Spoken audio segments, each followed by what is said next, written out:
She had stopped putting wood on the fire 2 hours ago because there was no wood left to put. Evelyn Mercer sat on the floor with her back against the stone hearth, her son curled against her chest, and she listened to the wind tear at the walls of their cabin like something alive and furious. Caleb had stopped asking questions an hour ago. He was 6 years old, and already he understood, the way children sometimes understand things before adults will admit them, that his mother had no answers left. She pulled the last quilt tighter around his shoulders and pressed her lips to the top of his head and tried to think of something to say. Nothing came. Outside, the blizzard had buried the world. The drifts were shoulder-high against the door. The temperature had dropped so far that the water left in the bucket had frozen solid. And miles away, on the ridge above the valley, a man named Grant Holloway stood at his window, squinting through the white chaos, and noticed something that nobody else in that whole frozen county had thought to look for. Her chimney had gone dark. If you've stayed with us this far, hit that like button and drop the name of your city in the comments. I want to see how far this story has traveled. The Mercer cabin had been built by her late husband Thomas during the first year of their marriage, when both of them were still young enough to believe that stubbornness and hard work were the same thing as a plan. Thomas had been proud of it, prouder than the situation warranted, if Evelyn was being honest, which she mostly was. The walls were solid, but the gaps in the chinking let in drafts that no amount of rags stuffed into corners could fully stop. The roof had been patched twice in 3 years, and the third patch was overdue. The single window on the south wall had a crack in the glass that Thomas had always meant to fix, and that Evelyn had learned to ignore the way you learn to ignore a scar once enough time has passed. Thomas had been dead 14 months. He'd gone in October of the previous year, not dramatically, not the way men in stories go, with last words and meaningful silences, but quietly, of a fever that started as a cough and got worse over 9 days until one morning he simply didn't wake up. Evelyn had sat with him through most of those 9 days, and when it was over she'd washed him and wrapped him and sent Caleb to the neighboring claim, 3 miles south, to ask Henry and Miriam Potts to come help with the burial. The Potts had come. They'd been decent about it, but decency, Evelyn had learned, had a shelf life in frontier communities. It didn't extend indefinitely into the cold months when people had their own problems. By November, she had stopped expecting much from the neighbors. By December, she had stopped expecting much from anyone. The summer had been hard, a dry one, the creek running low, the kitchen garden yielding about 2/3 of what she'd budgeted for. She'd preserved everything she could, had traded her extra piecing fabric for a side of salt pork with the Claiborne family in August, had stretched the cornmeal further than cornmeal was really meant to go. She was a careful woman by nature and a meticulous one by necessity, and she'd done the arithmetic on their winter stores 3 times, and each time it had come out the same, thin but survivable, if nothing went wrong. Then things went wrong. The woodpile Thomas had cut the previous spring had been stacked against the north wall of the cabin, covered with oilskin against the weather. In early January, during a thaw that lasted 4 days and seemed almost cruel in retrospect, water had worked its way under the oilskin and soaked through half the pile. When the cold came back, and it came back like it had a personal grievance, the wet wood froze solid and then rotted in a way that made it nearly useless for burning. She'd used the dry half first, rationing it carefully, and then she'd burned the rotted wood anyway, which gave off more smoke than heat and made Caleb cough in a way that worried her. And then, by the 3rd week of January, there was nothing left. She had tried on the 22nd of January to cut more. The axe was Thomas's, a good one, heavier than she was really built for, but manageable if she used both hands and took her time. She'd bundled herself in everything she owned. 2 wool skirts layered, Thomas's old coat that hung past her knees, a scarf wound twice around her face, and gone out to the tree line at the edge of their claim where a stand of dead elms had been standing for 2 seasons. She'd gotten 3 decent swings in before the cold hit her fingers through the gloves in a way that went from uncomfortable to genuinely frightening in about 30 seconds. She'd stood there in the snow, looking at the tree, axe in both hands, and she had understood clearly and without panic that she was not going to be able to do this. Not today. Not in this cold. Maybe not alone at all. She'd gone back inside and said nothing to Caleb about it. That had been 4 days ago. The blizzard had started on the 25th, in the late afternoon, moving in from the northwest with the kind of speed that meant someone who knew weather would have been watching for it since morning. By evening, the visibility from the cabin window was 0. The temperature had dropped 20 degrees in 6 hours, and Evelyn, sitting on the floor with her son's weight against her and the last of the warmth leaching out of the stone hearth, had begun a quiet internal process that she would not have called giving up, because she was not the kind of woman who gave up. But that was, if she was being honest, very close to what it was. She had started thinking about which of the Potts children would be kindest to Caleb. She had started thinking about whether Miriam Potts would take him in, and whether it would be an imposition, and whether she could leave some note that explained things without being maudlin about it. She had started thinking about these things in a methodical, organized way that was almost exactly how she thought about everything.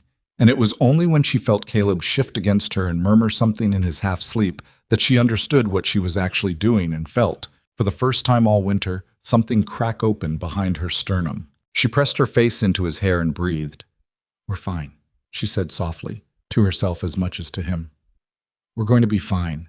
She did not believe it, but she said it anyway. 3 miles to the northeast, up the slope that locals called Holloway Ridge, because the Holloways had been there since before anyone else had bothered naming things, Grant Holloway was doing what he did most evenings, which was stand at the window of his front room and look out at the dark and think about nothing in particular while appearing to think about something very specific. He was 41 years old. He had the build of a man who had spent 2 decades doing physical work, broad across the shoulders, thick in the forearms, with hands that showed the history of fence posts and frozen ground and ropes pulled tight in weather that didn't care whether you were ready. His face had been weathered into something that wasn't quite handsome and wasn't quite not, with lines around his eyes that could have been from squinting into sun or from other things, and a jaw that had a permanent tension in it that his late wife Ruth had once said looked like he was always waiting for something to go wrong. She hadn't been wrong about that. Ruth had died 2 years ago, March, of a hemorrhage after delivering what would have been their 4th child. The child had not survived either. Grant had been left with 3. James, who was 12 and already had his mother's steady temperament. Anna, who was 9 and had her father's stubbornness in a way that was both admirable and exhausting. And little May, who had just turned 5 and still sometimes called for Ruth in the night without fully waking. He managed. That was the honest accounting of it. He managed the ranch, managed the children with the help of his neighbor's wife, Clara Beam, who came 3 days a week to cook and do laundry, managed the livestock, managed the grief. He didn't talk about the grief. There wasn't really anyone to talk to about it, and he wasn't sure he'd know how, even if there were. Tonight, he was watching the storm. It was a bad one. He'd known that since midday, watching the clouds pile up in the northwest with that particular heaviness that meant real snow, not just a dusting. He'd sent James and Anna to bring in extra wood before dark, had checked the livestock twice, had made sure the connections between the house and the barn were secure enough that he could get there and back without losing the rope in the wind. He was prepared, as he was generally prepared for things. At some point in the middle of his standing and looking, his eyes moved, out of habit probably, or some automatic quality of attention he'd developed over years of scanning his land, toward the cluster of lights in the valley below. Most of the cabins had smoke rising from their chimneys, visible even through the snow as darker columns against the white chaos of the storm. He looked at each one in turn, the way a person counts familiar things, to make sure they're all still there. The Potts cabin, the Claibornes, the Garrity place, the schoolhouse, empty and dark, the Hanson brothers' cabin, and further south, set back from the main track, the Mercer claim. He looked at it for a moment. Then he looked at it for another moment. Then he looked at it for long enough that something in the back of his mind started asking questions. No smoke. He told himself it didn't necessarily mean anything. The woman might have let the fire die down for the night. The snow might be playing tricks with what he could see. The chimney might be blocked. There were a dozen explanations. He kept looking. The Mercer woman, he knew her the way he knew most people in the valley, which was to say, he knew her face and her general situation and the name of her dead husband and the fact of her son without knowing much about her specifically as a person. He'd seen her at the trading post, twice, and at the community gathering in October. She was a small woman, dark-haired, with the particular quality of self-containment that people developed when they were used to not being helped. Thomas Mercer had died last fall. He recalled someone mentioning it. He recalled not knowing what to do about it, so he'd done nothing, which was probably what everyone else had done too. No smoke.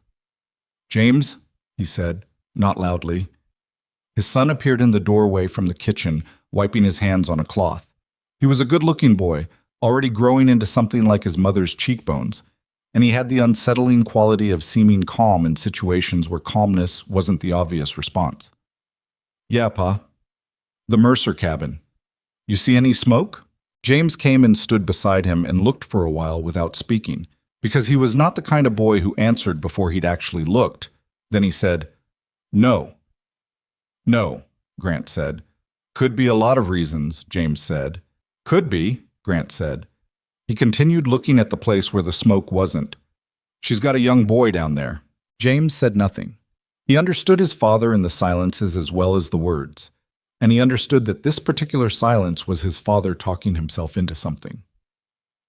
"I'm going to ride down," Grant said. James turned to look at him directly, in the way he sometimes did that made Grant feel like he was being assessed. "It's bad out there, Pa." "I know it's bad. The drift on the lower track is probably 4 feet by now." "Probably." James held his gaze for another second, then he nodded. "I'll get your coat." Getting to the Mercer cabin took Grant an hour and 40 minutes. Under ordinary conditions, it was a 20-minute ride. But these were not ordinary conditions. The lower track had drifted exactly as James predicted, and he had to take the horse off the track entirely and cut through the timber on the east side of the valley, which was slower but where the trees broke some of the wind. He lost the trail twice and found it again by landmarks. A particular dead cottonwood, the shape of a rock formation, that he'd been navigating by for 20 years and could probably have found in total darkness. The cold was something else. He had good gear, a buffalo coat, a hat with ear flaps, gloves lined with wool inside leather. But the wind cut through all of it in ways that made him understand, on an animal level, what cold actually meant. It meant the body's insistence on its own continuation. It meant his horse's breath coming in clouds, the animal's muscles working harder than they wanted to. It meant the snow not falling so much as moving horizontally, driven sideways by the wind, so that he was navigating through a thing that had no clear direction. He kept going. He was not particularly a man who examined his own motivations in detail. He had noticed the chimney wasn't smoking. He had known what that likely meant on a night like this, in a cabin that wasn't well built, with a woman alone and a child who was 6 years old. Everything else, as far as he was concerned, was just the time it took to get from knowing to doing. When the cabin appeared out of the white, darker than the snow around it, low-roofed, with no light showing in the single window, he felt the cold that had nothing to do with weather. He tied the horse to a post that he almost couldn't find under the snow and pushed his way through the drift to the door and knocked. No answer. He knocked again, harder. "Mrs. Mercer," he said, loud enough to carry through the wood. "It's Grant Holloway, from up the ridge. You need to open this door." Silence. He tried the latch. It was not locked. There was no lock, just a wooden bar on the inside. But the door had swollen in the moisture and was stuck in its frame. He threw his shoulder into it once, then twice, and on the second time it gave with a sound like a crack, and he stumbled inside. The cold that met him inside was nearly as bad as the cold outside. The hearth was dark, the fire completely dead. In the poor light that came in through the cracked window, he could see her, Evelyn Mercer, sitting on the floor with her back against the hearth, and a child bundled against her. And she was looking at him with an expression that was somewhere between relief and a fury he didn't entirely understand. "Mr. Holloway," she said. Her voice was steady, which struck him as remarkable, given that her lips had a bluish tinge and she was shaking in a way she was clearly trying to control. "Mrs. Mercer." He was already looking around, dismayed. No wood, no coal, nothing burning anywhere. The water bucket was a solid block of ice. He turned back to her. "How long has the fire been out?" "A while," she said. "How long is a while?" She looked at him for a moment, the way a person looks when they're deciding whether to tell the truth. "Since this morning, early." "All right." He came further into the cabin and crouched down so he wasn't looming over her, because it seemed important not to loom, though he couldn't have said why. "I've got the horse outside. I'm going to get you and the boy up to my place." "That's not—" she started. "Mrs. Mercer," he said, not harshly, but without any give in it either. "Your boy's lips are going blue. We can talk about what's appropriate after everyone's warm. She looked at him for a long moment. He could see the argument she was having with herself, the pride and the practicality of it working against each other behind her eyes. And then she looked down at Caleb, who was awake now and looking up at Grant with the wide, unguarded expression of a child who has not yet learned to be proud. "Okay," she said. "Just that. Okay." He helped her up. She was lighter than he expected, or maybe the cold made everything feel less solid, and she took Caleb and wrapped him tighter in the quilt, while Grant went back out and checked the horse and cleared some of the snow from the saddle. When he came back in, she had put on every layer she owned, which was not many, and was standing by the door with the child in her arms and nothing else. "You should take something," he said. "Anything you don't want to leave." She looked around the cabin. She took one thing from the shelf near the hearth, a small wooden box, plain, the kind that might hold letters or buttons or other small things that mattered only to the person who kept them. She put it inside her coat. "Ready?" she said. Getting back was harder than getting there had been. He took her up first, Caleb between them on the saddle, the boy pressed against Grant's chest and covered with the corner of the buffalo coat. Evelyn sat behind Grant with her arms around his waist and her face turned against his back to keep the wind off, and he could feel her shaking against him for the first half-mile, and then, gradually, beginning to stop shaking, which he hoped was warmth returning and not something else. He talked to the horse more than to either of them. "Steady, boy. Easy. Come on now. Just the ridge." James had seen them coming. He had a fire built up in the front room and blankets warm near the hearth and a pot of something on the stove by the time Grant got the door open. Anna stood in the kitchen doorway, staring with the frank assessment of a 9-year-old who hasn't learned yet that staring is considered rude. May was already asleep. "My son James," Grant said to Evelyn, "and my daughter Anna." "Hello," Evelyn said. Her voice had lost some of its steadiness. The warmth was making the cold more obvious somehow, the way warming a numb hand makes it hurt more than the numbness did. "Sit down," James said, with a calm that was well past his years. He said it the same way his father might have. Not an order exactly, but a statement that sat there and waited for compliance. He looked at Caleb. "You hungry?" Caleb, from the depths of the quilt, said, "Yes." "Good," James said. "Me too. Come on." And just like that, Caleb went with him toward the kitchen, and Evelyn watched him go with an expression that Grant couldn't quite read. Gratitude and something complicated underneath it, some feeling she wasn't ready to name. Anna, still in the doorway, said, "Your quilt is pretty." She was looking at the one still wrapped around Evelyn's shoulders, a double wedding ring pattern in faded blues and greens. "Thank you," Evelyn said. "I made it." Anna considered this seriously. "Can you teach me?" Evelyn blinked.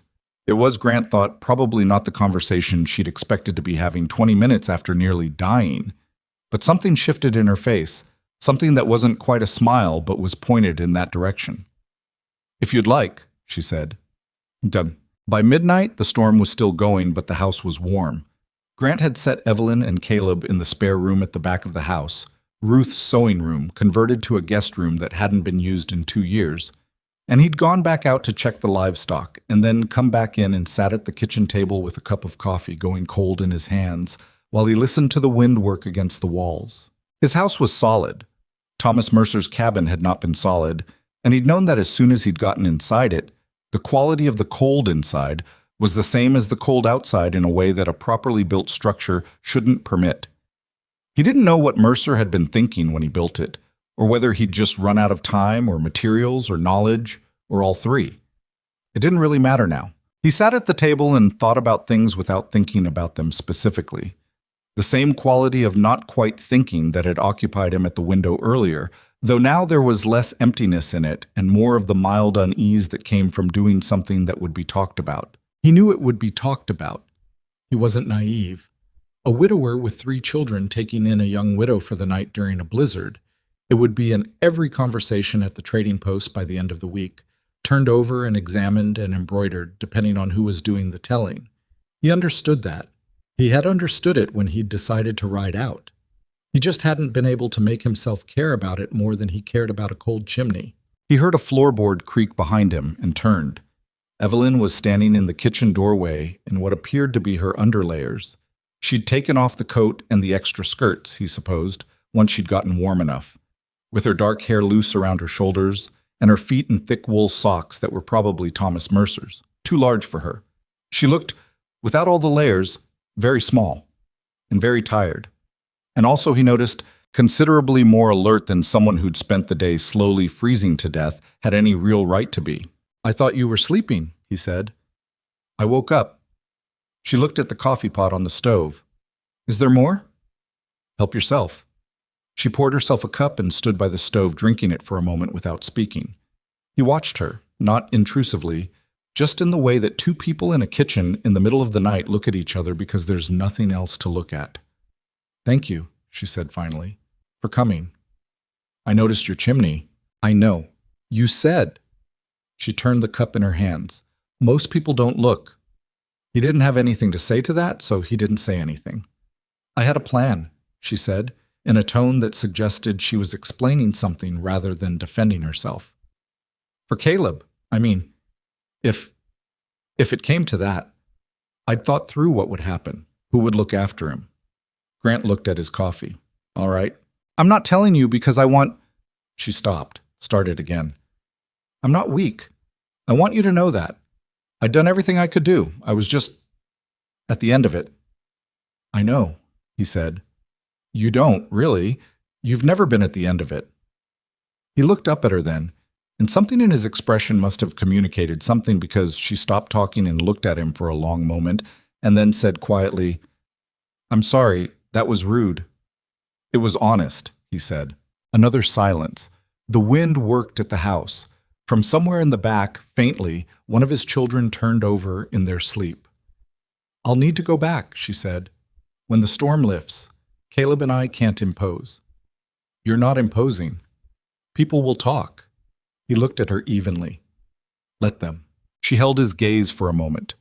She had gray eyes, he noticed, or maybe blue. It was hard to tell in the lamplight. And she was looking at him with the particular expression of someone who was trying to figure out whether a thing was real or whether there was an angle to it she wasn't seeing yet. Then she nodded, once, as if she'd made a decision she wasn't ready to say out loud. "Good night, Mr. Holloway," she said. "Good night, Mrs. Mercer." She went back through the door. He sat at the table another 20 minutes, listening to the storm and the settling of the house and the small, ordinary sounds of a household at rest, and then he got up and turned down the lamp and went to bed. In the morning, the snow had stopped, and Evelyn Mercer was in his kitchen, making breakfast, as if she'd already decided something too. The talk started before the week was out. He'd expected it.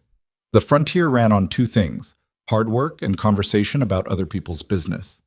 And Grant had lived here long enough to know that the second one was considerably easier than the first. By Thursday, he'd heard from Clara Beam, who came to do the laundry and told him with the particular care of someone who thought they were doing him a service, that Dorothy Vance had already brought it up at the Women's Quilting Circle. By Friday, Henry Potts had appeared at his door on the pretense of returning a borrowed fence tool and had spent 20 minutes working up to not quite asking the question he'd actually come to ask. "She's staying until the storm season breaks," Grant told him. "She's got no wood and a child in a cabin that won't hold heat." "I understand that," Henry said. I'm just saying people are wondering." "They can wonder," Grant said. "It won't change anything." Henry had gone home, and Grant had gone back inside. And Evelyn, who had heard all of it from the kitchen where she was helping Anna shell dried beans, said nothing about it until after dinner, when the children were in bed and they were sitting at the kitchen table again in what had become a sort of accidental habit. "You didn't have to say it that way," she said. "Which way?" "Like you don't care what people think." "I don't," he said. "You do," she said. Not as a challenge, just as a statement of fact made by someone who was watching carefully. Not much, but some. Most people do. He considered this. Maybe some. So don't pretend more than you feel. It makes people trust you less. He looked at her. That's direct. You prefer otherwise? No, he said after a moment. Actually, no. She nodded and went back to the quilt she was working on. She'd asked him, 3 days in, whether he had any extra fabric she could use, and he'd opened Ruth's trunk and watched her face go careful and deliberate as she looked through the folded cloth inside. The way you look through things that belong to people who are gone and feel the particular weight of that. He'd left her with it. When he came back, she'd chosen several pieces. Not the best ones, not the worn-out ones, but the middle ones, the everyday ones, and had begun cutting them into pieces for a pattern he didn't recognize. "What is that?" he'd asked. "A flying geese pattern," she'd said. "It's for Anna. Her birthday's in March." He'd stood there in the doorway looking at Ruth's fabric being cut into something new, and he'd felt the complicated nature of that. Not wrong exactly, but not simple either. And she'd looked up at him and said, "If it's not all right, tell me." "It's all right," he'd said, and he meant it. The last thing that happened in January, after the storm had cleared and the valley had gone to the particular still brightness of winter sun on fresh snow, was that Evelyn went back to her cabin to get her sewing things. She went alone, in the morning, on foot.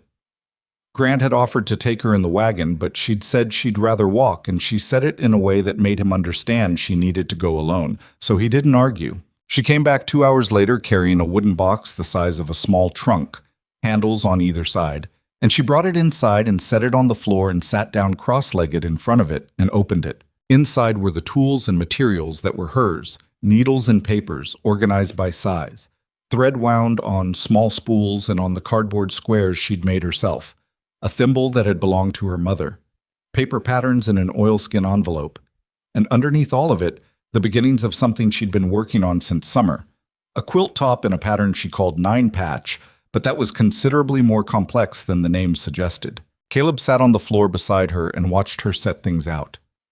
"Are we staying?" he asked. "For now," she said. "I like it here," he said. "James is teaching me to play checkers." "Good," she said.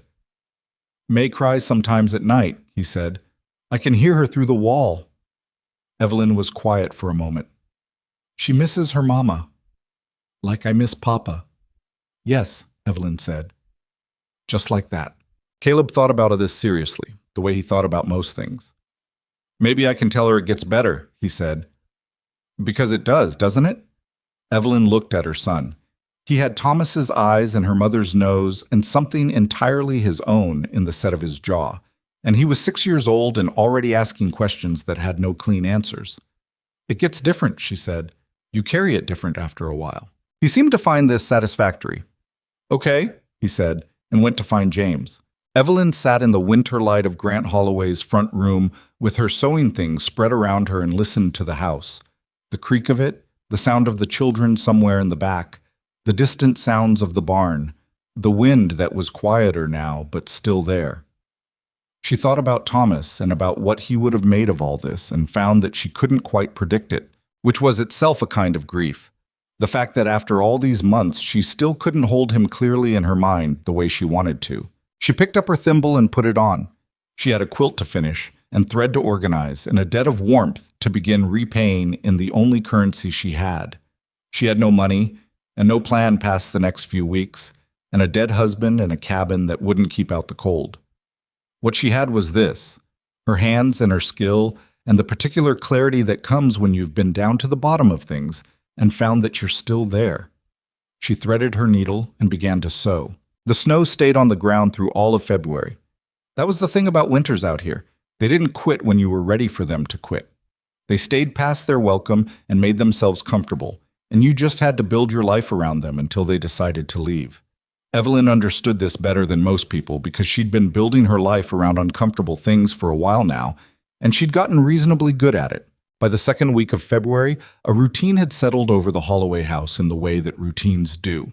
Not through any deliberate arrangement, but through the accumulation of small daily decisions that gradually stopped feeling like decisions and started feeling like just the way things were. Evelyn was up before light, which meant she was up before Grant, which was something he noticed on the third morning and seemed to decide he didn't know how to respond to. He'd come into the kitchen to find the stove already lit and a pot of oats on, and Evelyn at the table with her sewing, and he'd stood in the doorway for a moment in the particular stillness of a man who has been surprised by something pleasant and doesn't want to make too much of it. "You don't have to do that," he said.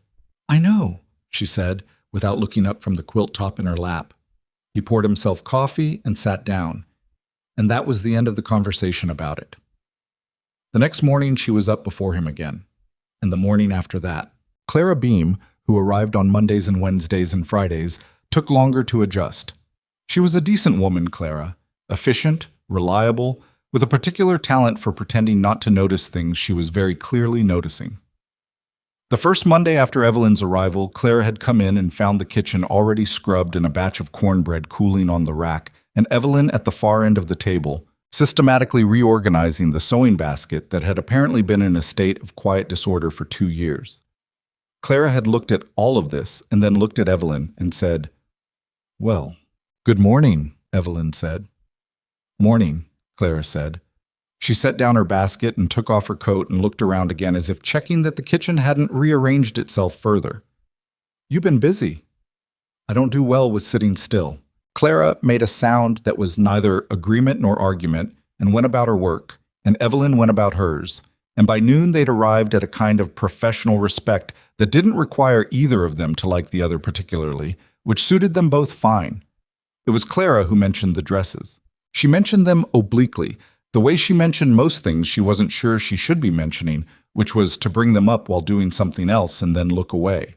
She was folding laundry at the kitchen table one Wednesday afternoon when she said, more or less to the wall, "Those children still haven't got much of their mother's things." Evelyn was cutting fabric at the far end of the table. She kept cutting. "What do you mean?" "Ruth's things. Most of it went into a trunk in the spare room." Clara folded a shirt with deliberate care. "Grant couldn't. He just put it all away and closed the trunk. James and Anna don't talk about it. Little May doesn't really remember enough to talk about. It's just sitting up there." Evelyn set down her scissors. She was quiet for a moment. "Have you said anything to Grant about it?" "Twice," Clara said. "He changes the subject." Evelyn looked at her cutting table. Then she looked at the doorway that led to the back of the house, toward the spare room where the trunk was, where she slept. She didn't say anything else about it that day, but the next morning she went to the trunk. She didn't open it with the intention she ended up arriving at. She opened it because she needed to find an extra needle she'd loaned and thought she might have set inside the lid pocket. But when she lifted the lid, the smell came up at her first. Lavender and cedar, and underneath both of those something else, something human and specific. The smell of a particular person's clothing after years of wearing. And she sat back on her heels and just looked. Ruth Holloway's dresses were folded with the care of a woman who valued her things, which Evelyn recognized because she had been that woman too. 3 dresses, 1 Sunday best, 2 every day, an apron with embroidery at the hem, a wool shawl in dark green, a nightgown, a half-finished piece of tatting that would never be finished now, wound around a small wooden shuttle. Evelyn reached in and lifted out the everyday dresses, one at a time, and laid them on the bed and looked at them. They were good fabric, not fine, not store-bought calico, but home-dyed probably, in colors that had faded to something softer than their original. The brown one had been washed so many times that the weave had gone almost silky with it. The blue one had a repaired seam at the left shoulder, stitched small and even, the work of someone who knew what they were doing. She sat there with those dresses on the bed around her for a long time. Then she picked up the brown one and held it. She thought about May, who was 5 and cried at night. She thought about Anna, who was 9 and had her father's jaw and her dead mother's sewing basket. She thought about James, who was 12 and managed himself so carefully it made Evelyn ache to look at him, because she recognized the management. She folded the dresses back neatly and closed the trunk and went downstairs. That evening after supper, when the children had cleared their plates and James had taken Caleb to teach him more checkers, and May had fallen asleep in her chair the way she sometimes did before anyone noticed, Evelyn said to Grant, "I want to ask you something." He looked up from the ledger he was working in. "Ask." "Ruth's dresses," she said, "in the trunk upstairs." His expression didn't change exactly, but something in it settled differently. "What about them?" "I'd like to make something from them. For the children." She kept her voice even, matter-of-fact, because she'd thought about how to have this conversation, and she'd decided that plain was better than careful. "Quilts. Not to use up the fabric, I mean to use it in a way that makes it into something they can hold, something that still feels like her." Grant looked at her. The lamp between them threw his face into planes of light and shadow, and she couldn't quite read the whole of it. "That's—" he started, stopped. "If it's not something you want, that's a complete answer, and I won't mention it again." He put down his pen. He looked at the wall for a moment, and she could see him working through something, some internal negotiation between the part of him that kept things sealed in trunks and the part that had 3 children who needed more than he knew how to give them. "How would you do it?" he said finally. She'd thought about this too. She explained it. The 9 patch for May. Small squares where every other square was cut from Ruth's fabric, so the child could touch it and feel her mother's cloth without knowing how deliberate the choice was. For Anna, a pattern that used the blue dress as the center of each block fanned out into other fabrics around it, something she could appreciate as a piece of workmanship, as well as something she could sleep under. For James, she wasn't sure yet. Something less obvious, maybe. Something that didn't announce itself. Grant listened to all of this without interrupting, which was one of the things she'd noticed about him. He was a better listener than he probably got credit for. "All right," he said. "You're sure?" "I'm sure." He picked up his pen again. Then he set it down again. "Thank you, Mrs. Mercer, for thinking of it." She'd been called Mrs. Mercer since she arrived. She'd been calling him Mr. Holloway. It was appropriate, and it was also, in the context of the kitchen they shared and the breakfast she made and the evenings at this same table, a kind of formal distance that was starting to feel slightly performative. She didn't say any of that. She said, "Of course," and went back to her sewing. She started May's quilt the next morning. The work itself was uncomplicated. 9 patch was the first pattern most girls learned, and Evelyn had been making it since she was 7 years old, sitting beside her mother in the house back east that she no longer let herself think about too often. But cutting into Ruth's dress was different. She cut slowly, more slowly than she needed to, and she was careful about where she cut so that the embroidered hem of the apron, which was the nicest part, could be kept for the center square of May's top block. Anna found her doing it 2 days in.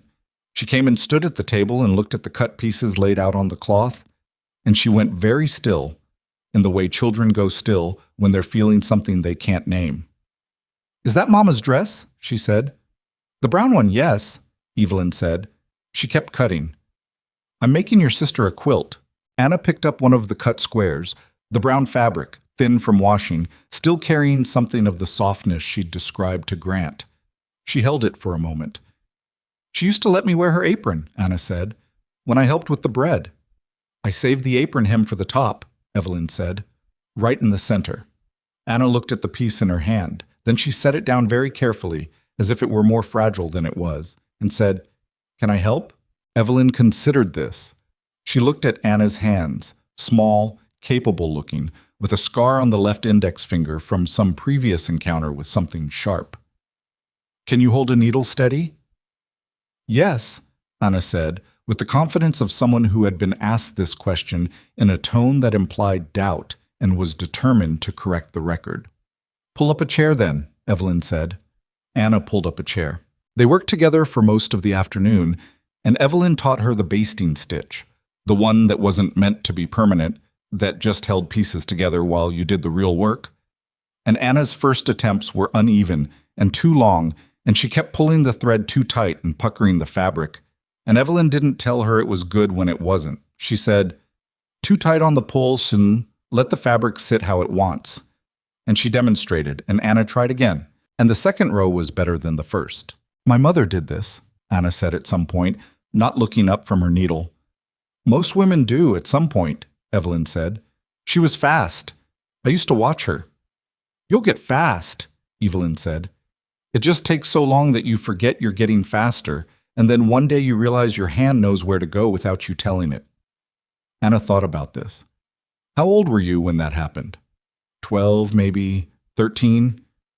"That's forever from now," Anna said. "It feels like it." They sewed in companionable quiet for a while, and Evelyn listened to the house and the particular sounds of this time of afternoon. Grant outside somewhere, the sound of the axe on wood carrying faint through the walls.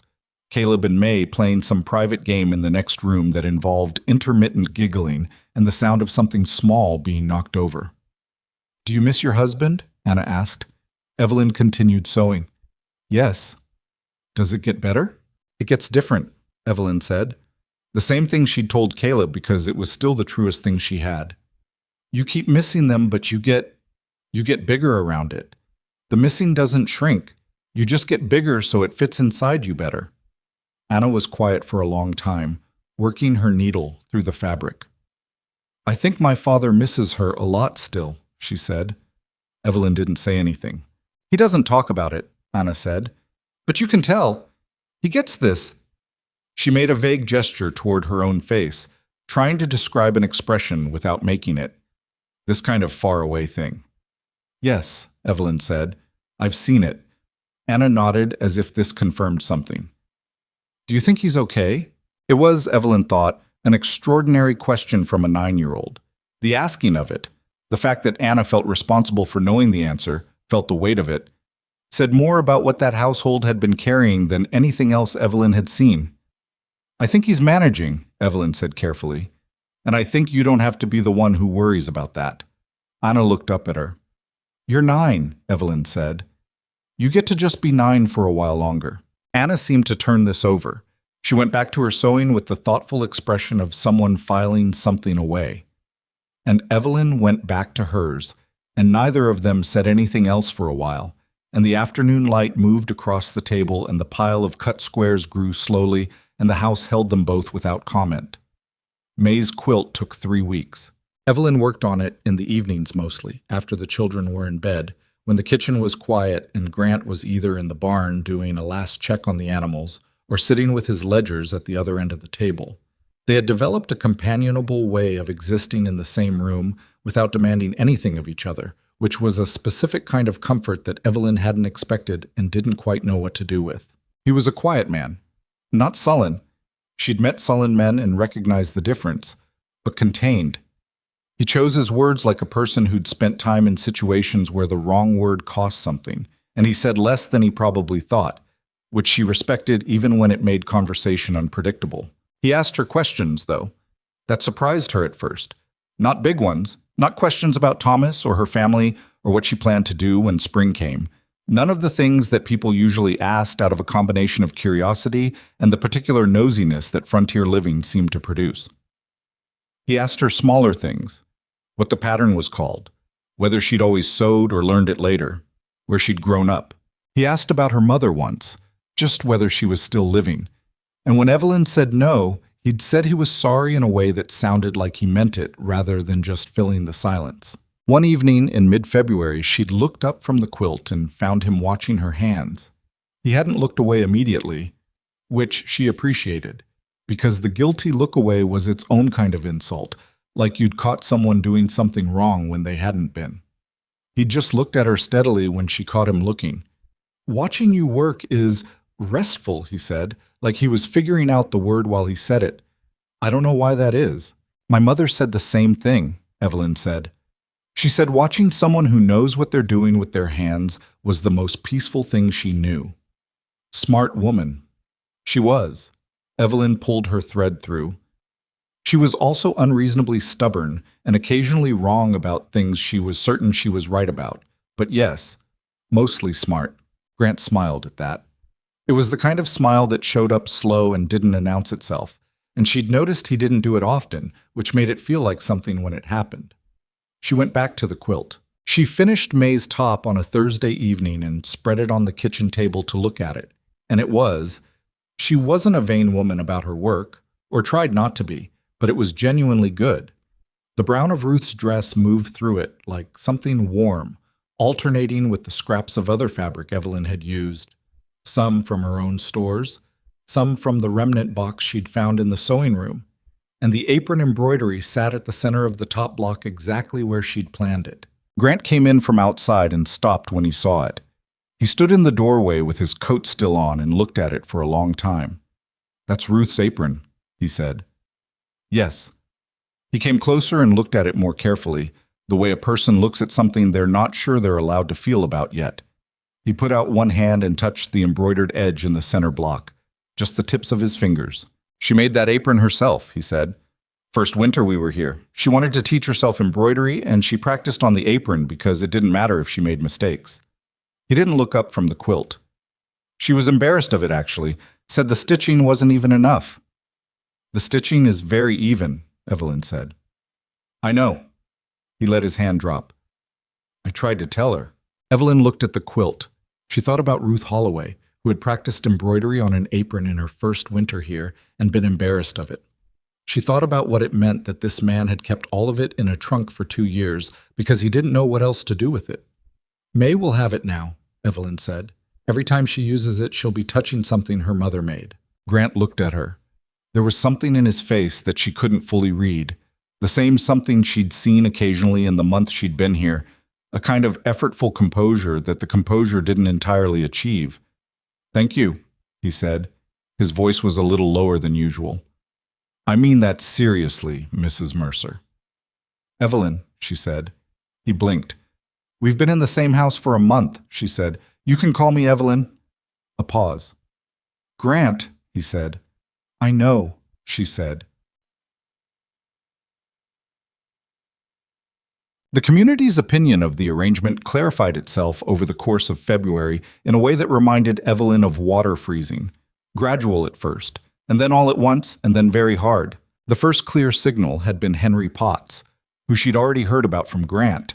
The second was a note that arrived with the mail carrier in the second week of the month, addressed to Grant, that he read at the kitchen table without expression, and then folded and put in his coat pocket without comment. She didn't ask. It wasn't her business. The third signal was when she went to the trading post. She went because she needed thread, specific colors that she didn't have, a deep blue and a warm cream. And she went on her own, on a Tuesday, borrowing Grant's second horse and riding the 2 miles to Farwell's, which was what everyone called the trading post, though Farwell himself had been dead 6 years. She tied up outside and went in and nodded to Martin Farwell, Jr., who was behind the counter, and began looking through the thread selection. She heard the women before she saw them. 2 of them, at the back of the store near the dry goods, talking at a volume that was not quite loud enough to be confrontation, but was too loud to be accidental. 2 months at least is what I heard. And his children right there in the house, which is what I find. Eleanor said she'd tried to say something to Dorothy, but Dorothy's already convinced herself it's... They stopped when Evelyn came around the end of the shelf. She knew them. Mabel Garrity and Suzanne Clay, both of whose husbands had claims in the valley. She'd spoken to both of them at the October gathering. She smiled at them now, pleasantly, in the way that cost her approximately nothing, but made very clear that she had heard what she'd heard and was choosing not to acknowledge it, which was its own kind of response. "Mabel," she said. "Suzanne, cold out." "Evelyn," Mabel said, with a smile that matched Evelyn's in all the surface qualities and none of the warmth. She bought her thread and left. On the ride back, she was angrier than she wanted to be, which irritated her further because she'd known this was coming and had told herself she wouldn't let it bother her. The logic of it was something she understood. 2 widowed people under one roof, no family to speak of to vouch for the arrangement, no clear agreement in place. The whole situation existing in the gap between what had needed to happen and what the community thought was appropriate. She understood it. She could even see it from the outside and see how it looked. But understanding something and being talked about in a general store were 2 different things. She told Grant that evening, not in a charged way, just matter-of-factly because it seemed like the kind of thing he should know about. He listened with his coffee in his hand and his face doing the settled, still thing it did when he was paying more attention than he appeared to be. "Dorothy Vance is probably behind most of it," he said. "Who is Dorothy Vance?" "And Alderman's wife. She considers herself..." He paused, choosing words. "She considers herself responsible for the community's moral standing." "Ah," Evelyn said. "She said something to me at the October gathering about how it was a shame I hadn't found someone to remarry yet, and she said it in the voice women sometimes use when they're really saying something else entirely." "She wanted to be considered," Evelyn said. "I think she wanted her niece to be considered," Grant said. Evelyn almost laughed.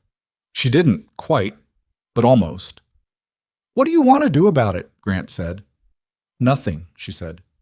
"What can we do? The situation is what it is, and I'm not going to leave in the middle of winter because Mabel Garrity is talking about me in Farwell's." "Good," he said. "But you should know it's happening. It might get louder before it gets quieter." He nodded.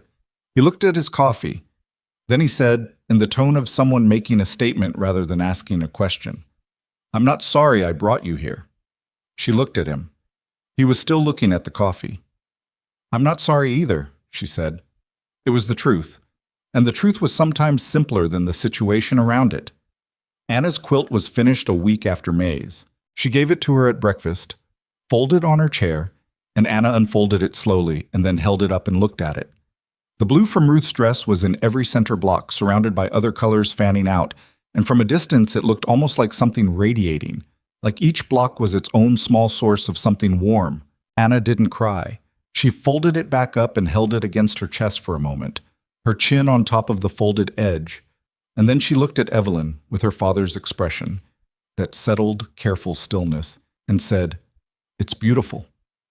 "Your mother's blue made it," Evelyn said. "I know," Anna said. "I can tell." She carried it upstairs, and Evelyn didn't see it again that day.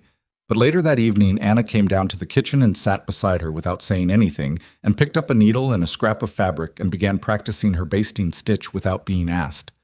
Evelyn watched her for a moment, then went back to her own work. The house, for a moment, was nothing but the sound of two sets of hands doing what hands know how to do, and the fire in the stove, and outside the long blue dark of a February evening in the hills.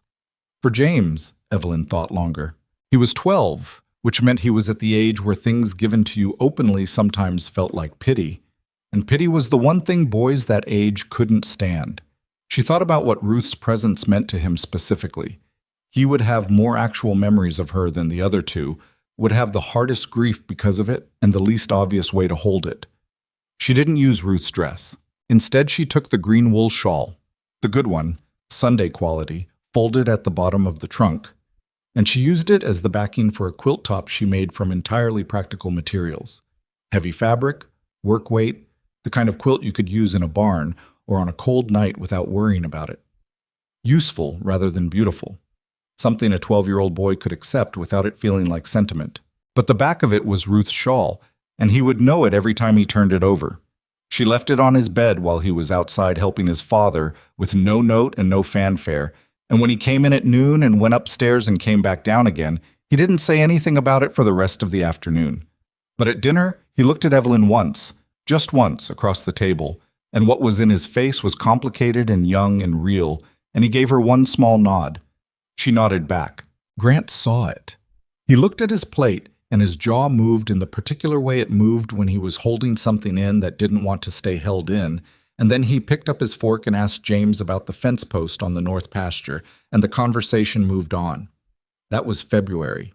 March came in cold and stayed cold for the first 2 weeks, and then in the third week something shifted in the air.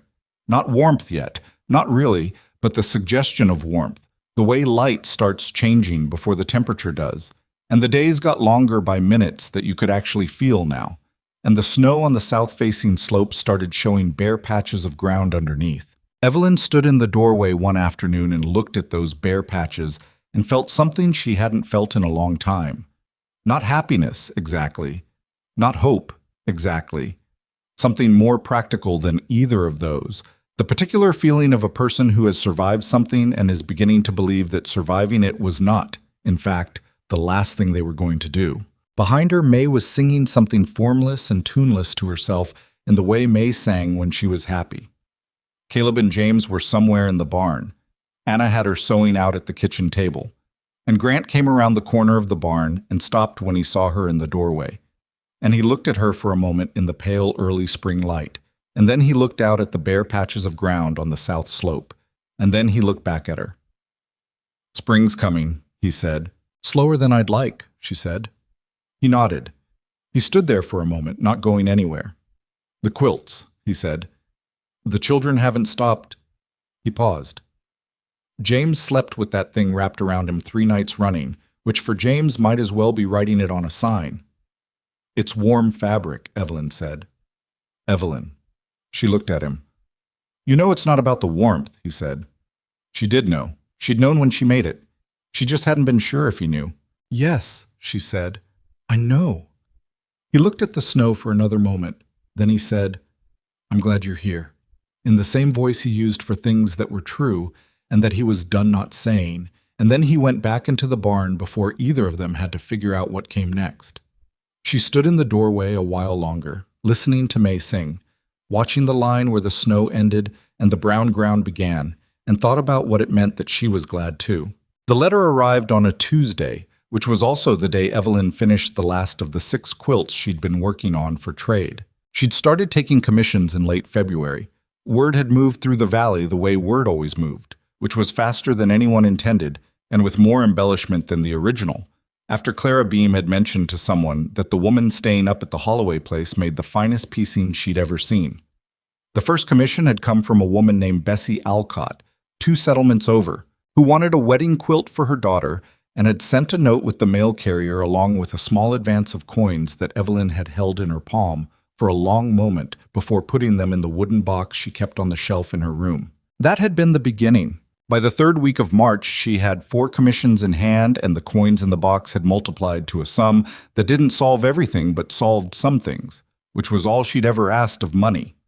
She worked in the mornings and afternoons when the children were occupied and in the evenings at the kitchen table, and the rhythm of it had become something she needed the way she needed sleep. Not always pleasant, not always easy, but necessary in a way that went below the surface. Grant had watched this happen without saying much about it. He'd helped her source a bolt of muslin from Farwell's when she ran short, carrying it in from the wagon without being asked, and setting it on her work table with the particular casualness of a man doing something he'd already decided wasn't up for discussion. She'd thanked him. He'd said it was nothing. They'd both understood it wasn't nothing. The letter was addressed to Grant and came with the regular Tuesday delivery, and he read it at the kitchen table while Evelyn was in the next room trimming the last border of the 6th quilt, and she heard a silence from the kitchen that had a different quality than his usual silences. She came to the doorway. He was sitting with the letter in his hand, and his face had that settled-down look that she'd learned meant he was working through something difficult and doing it carefully. "What is it?" she said. He looked up.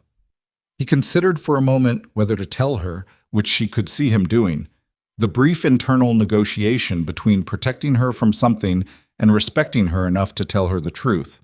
He apparently landed on the second one. "It's from Alderman Vance," he said. "He's calling a community meeting, Thursday evening." "What kind of meeting?"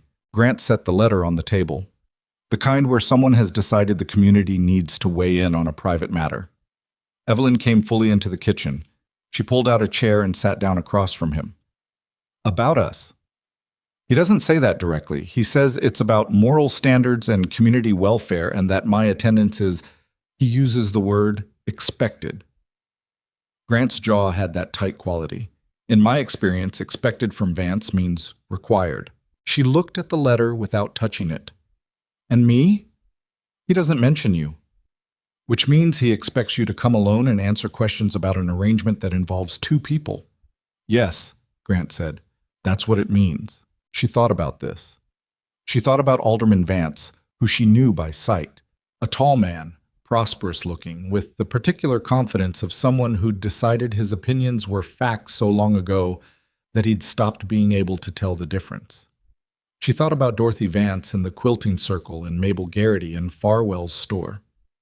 "I'm going with you," she said. Grant looked at her. "You don't have to." "I know I don't have to." "It'll be uncomfortable." "Everything about this winter has been uncomfortable," she said. "I'm still here." He held her gaze for a moment, and she could see him wanting to argue and deciding not to, which she appreciated. He folded the letter and set it aside. "Thursday at 7, he said. "Fine," she said, and went back to her quilt. She didn't tell him that she spent Wednesday night essentially sleepless, lying in the spare room listening to the house, and turning the upcoming meeting over in her mind like a stone she kept expecting to find something under. She was not a woman who frightened easily. She'd been the sole adult on a failing claim through a killing winter. She'd sat with her dying husband. She'd done any number of things that fear would have made harder if she'd let it. But this was a different kind of fear. This was the fear of being talked about in public, of having her life and her choices laid out for examination by people who had not been in her cabin on the night the fire went cold, who had not made the calculations she'd made, who had not been the ones with cold lips and a child against their chest, waiting out what looked like the last night. This was the fear of being seen wrong. She got up before 4 in the morning and went to the kitchen and made tea and sat with it and told herself what she knew, that she hadn't done anything wrong, that Grant hadn't done anything wrong, that the wrongest thing done in this whole situation had been done by everyone who'd known a widow with a child, was alone in an inadequately built cabin in January, and had decided that wasn't their problem. By 5, she had steadied herself enough to sleep another 2 hours. By 7, she was at the stove, And when Grant came in, she handed him coffee without comment, and he took it without comment, and neither of them said anything about Thursday until Thursday arrived. The community meeting house was at the north end of Farwell's claim, a square building with a plank floor and 2 iron stoves that between them did an imperfect job of heating the space. By the time Grant and Evelyn arrived, she'd borrowed Clara's good coat, which was warmer than hers and had been offered without explanation on Clara's side or request on Evelyn's, which was its own kind of statement. Most of the Valley's adults were already there. 30, maybe 35 people, seated on the long benches or standing along the walls. The kind of gathering that happened 4 or 5 times a year for births and deaths and disputes, and the occasional question of land or water rights. Evelyn felt the room adjust when she walked in. Not all at once, more like a shift in temperature, the subtle collective recalibration of people who had been talking about you and now had to perform the business of not seeming to have been talking about you. She recognized some faces and some she didn't, and she kept her own face clear and looked straight ahead and followed Grant to a seat midway down the right bench. And she sat down and put her hands in her lap and waited. Alderman Vance stood at the front. He was exactly as she remembered him, tall, fair-haired, going gray, with the kind of clothing that announced prosperity without announcing vulgarity, which was its own kind of vanity. He had a way of standing that suggested he'd given considerable thought to how standing should look. Dorothy Vance sat in the front row on the left side with Mabel Garrity and 2 other women Evelyn didn't know, and Dorothy's expression was the expression of someone who had organized something and was waiting for it to begin. Vance opened the meeting with the general business of the community, a question about the road to the eastern settlements that needed repair, a brief discussion about the school schedule for spring, a matter of a fence line between the Hanson brothers and the Claiborne claim. Evelyn sat through all of it and felt the waiting in the room, the awareness that everyone knew what was actually on the agenda and was circling around to it. It took 40 minutes. Then Vance set down the paper he'd been referring to and looked out at the room and said, "There's a final matter to address, one that concerns the moral character of this community." Grant went very still beside her. She felt it more than saw it, the particular quality of stillness that meant he was paying attention to everything. "It has been brought to my attention," Vance said, "that an unmarried woman has been residing in a widower's home for a period of nearly 3 months. Now," he paused in the way of a man who'd rehearsed the pause, "I don't think I need to explain to anyone in this room why that situation presents a problem." There was the sound of people shifting on benches, a murmur from the left side of the room. "The family in question," Vance continued, "is a family with 3 young children who look to their father for moral guidance. The community looks to its members to uphold certain standards, and I would be failing in my responsibility to this community if I didn't address—" "I'd like to say something." Grant's voice came out flat and clear and unhurried. He was still sitting. He hadn't raised his hand or asked permission. He just said it, and the room had gone quiet enough that the sound of the iron stoves became audible. Vance looked at him. Something moved across his face. Not quite surprised, because he'd probably anticipated some response, but something like recalculation. "Grant, I'd like to say something," Grant said again, with the same lack of inflection. Vance gestured, with a slight tightening around his eyes, for him to proceed. Grant stood. He was taller than most of the room sitting down and standing. He had the quality of simply taking up the space without making a show of it. He didn't look at Dorothy Vance or Mabel Garrity. He looked at the middle of the room, at the general collection of faces he'd known for years. "I've lived in this valley 19 years, he said. "My father helped survey the eastern road. My wife Ruth is buried on my land. I've been to most of your houses for one reason or another. Helped with a barn, sat up with a sick animal, signed as a witness for 3 marriages and 2 land claims. I say that not to ask for anything. I say it so you understand that I know this community, and I know what this meeting is." No one spoke. "On the 25th of January, Grant said, there was a blizzard, the worst one this winter. Most of you stayed inside that night, which was the right thing to do, and I don't criticize anyone for it." He paused, but I happened to look out my window at the right moment, and I noticed that the chimney on the Mercer cabin wasn't smoking. A woman and a 6-year-old child alone, in a cabin that doesn't hold heat well, in a blizzard. I rode out. He stopped for a moment. Someone on the left bench started to say something, and he kept going before they could. When I got there, the fire had been out since morning. The water had frozen solid. The boy's lips were blue. She had nothing left. No wood, no food she could get to, no way to get herself out in that storm. She was sitting on the floor with her child, and whatever was coming because she'd done everything she could do, and it hadn't been enough. He looked around the room. I want you to understand that. She'd done everything she could do. The silence in the room had changed. It was no longer the silence of people waiting to hear something they expected. It was the silence of people who hadn't expected this. I brought her and her son to my home because they would have died. They would have died before morning. He said it without drama, just as a statement of physical fact. And I asked them to stay through the winter because her cabin is not adequate shelter in this climate, and she had no wood, and I was not going to move them into a situation where the same thing could happen again in February or March. He paused. That is the sum of it. That is everything that has happened. And I'll say plainly that I would do it again. He sat down. Vance had recovered himself. Grant, no one is questioning your instinct to help. What we're questioning is the propriety of the arrangement after the immediate. The propriety, Evelyn said. Her own voice surprised her. She hadn't planned to speak yet, but the word propriety had come out of Vance's mouth, and something in her had reacted to it before she'd made a decision. And now she was standing, which she hadn't planned either, and the room had turned toward her. She stood with her hands at her sides and her heart hitting harder than she wanted it to, and she looked at Alderman Vance directly. I'd like to speak, she said. Vance looked at her for a moment. She could see him calculating. This was a community meeting, open to community members, and she was a community member even if her standing was being questioned, and telling her she couldn't speak would look worse than letting her. He nodded. She looked at the room. She had not rehearsed this. She'd thought about Thursday for 2 days, and she had not rehearsed this because she hadn't known whether she'd speak. And now she was standing and the room was looking at her, and she did the only thing she knew how to do, which was say the true thing in the plainest words she had. I came to this valley 2 years ago with my husband Thomas, she said. We had a claim, a son, and the usual amount of optimism that turns out to be necessary, because if you knew ahead of time how hard it was going to be, you might not go. Thomas died in October of last year. He died of a fever in 9 days, and I sat with him through most of it, and when it was over I buried him and I kept going. She paused. The room was very still. That winter I managed. I preserved everything I could. I stretched what I had. I was careful.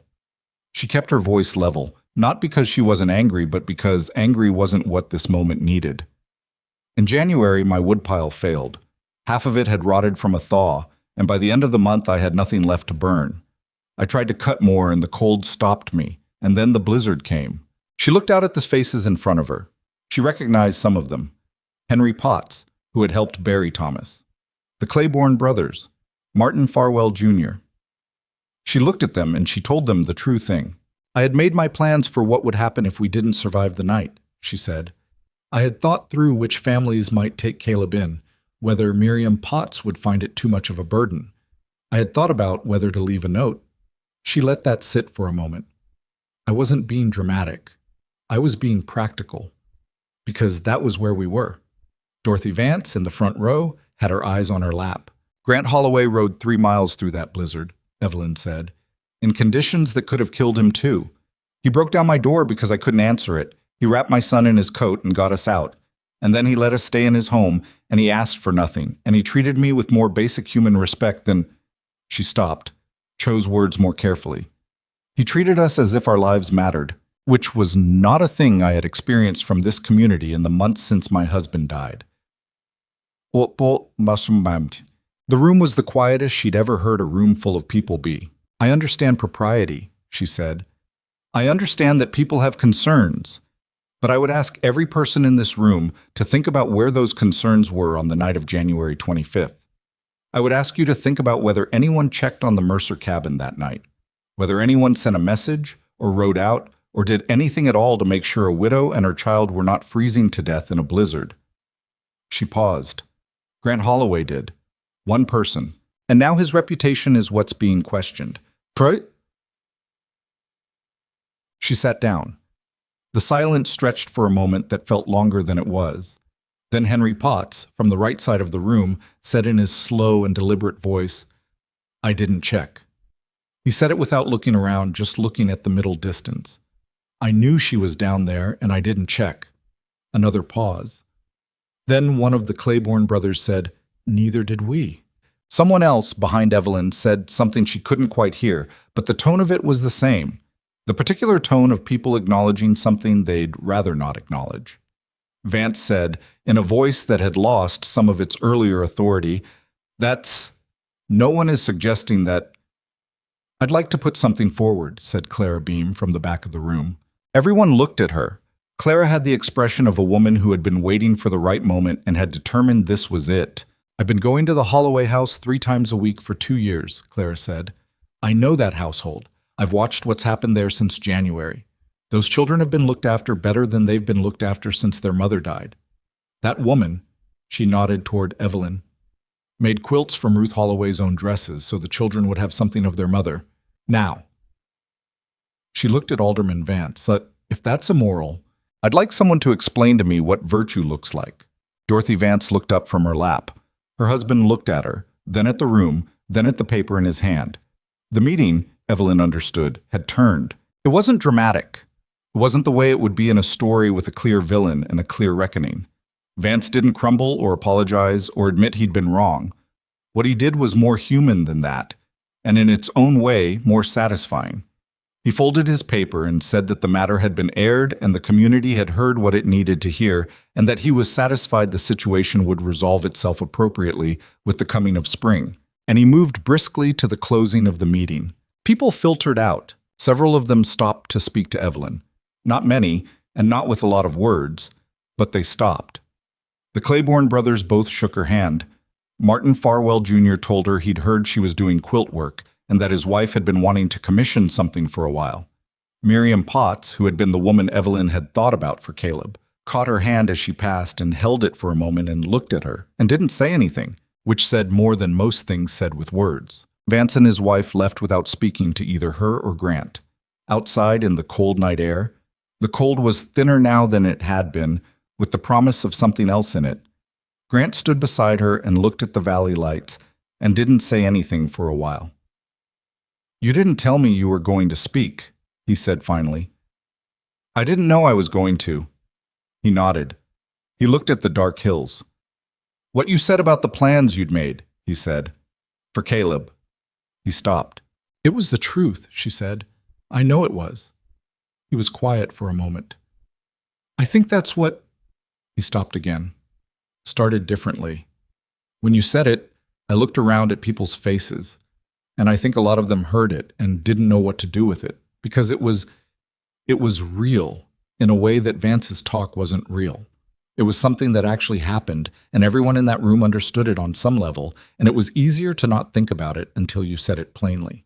"I'm tired of things not being said plainly," Evelyn said. "I know," he said. "I've noticed." She looked at him. He was looking at the hills still, and she could see the lines of his profile in the pale moonlight on the snow. And she thought about what he'd said in there. "I would do it again." Said with no hesitation and no performance, just the flat fact of it. "You didn't hesitate," she said. "In there, when you said you'd do it again." "No," he said. "Why not? It's cost you something. All of this has." He turned and looked at her. "Has it?"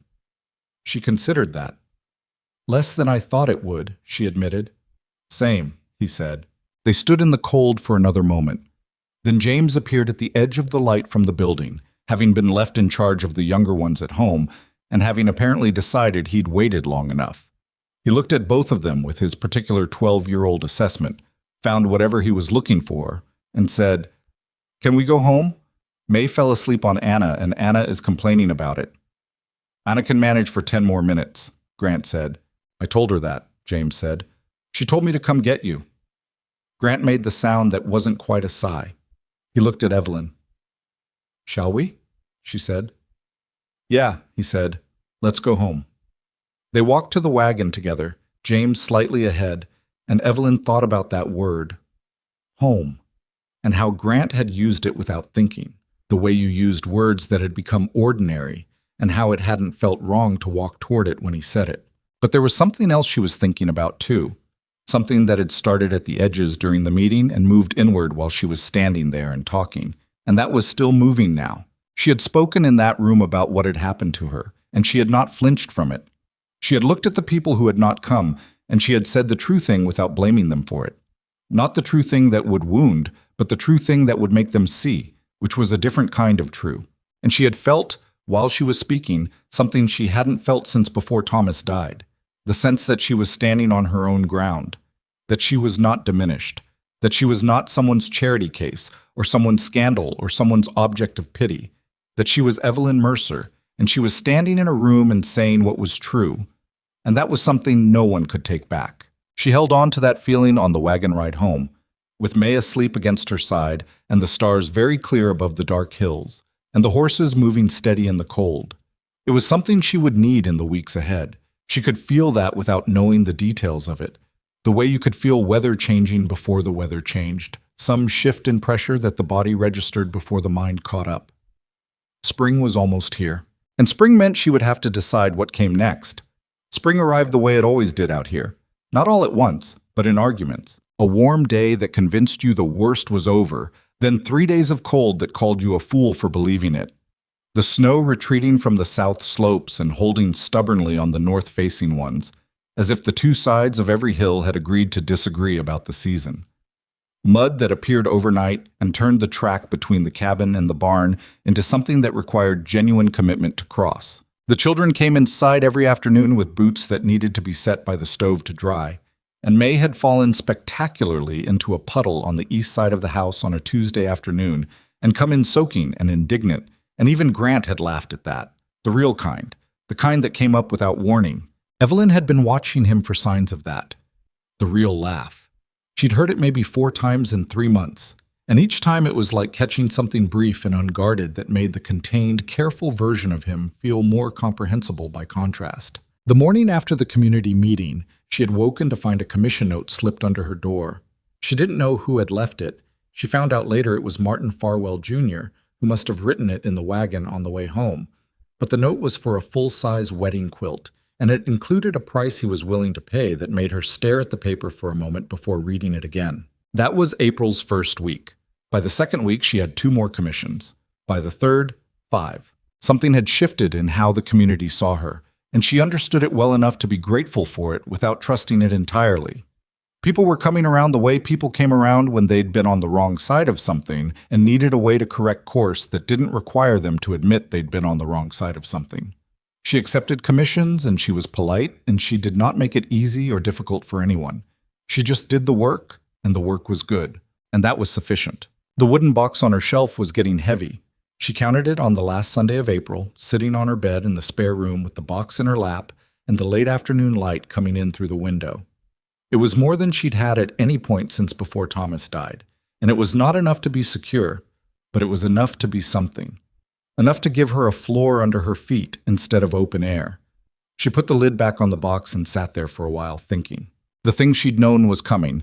The decision she'd felt at the edges on the wagon ride home from the meeting had arrived. Spring was here. The specific emergency that had brought her to this house was over. The ice had been gone for 3 weeks. The track to her own cabin was passable, and she had money enough now to get the roof properly patched and wood cut and stored before next winter. She could go back.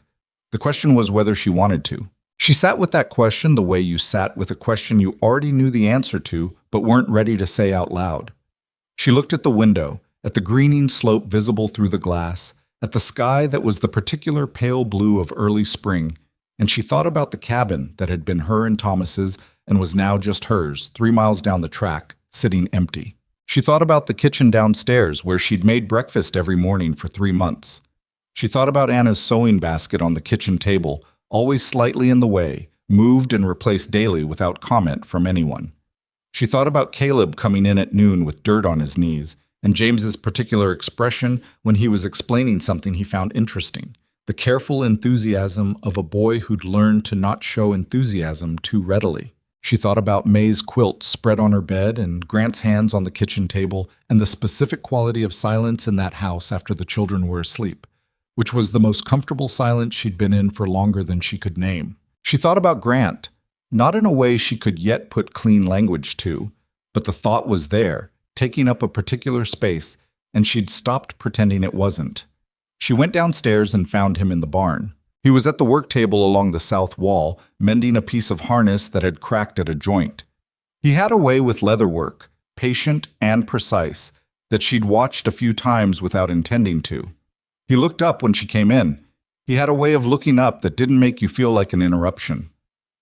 "I need to talk to you about something," she said. "All right."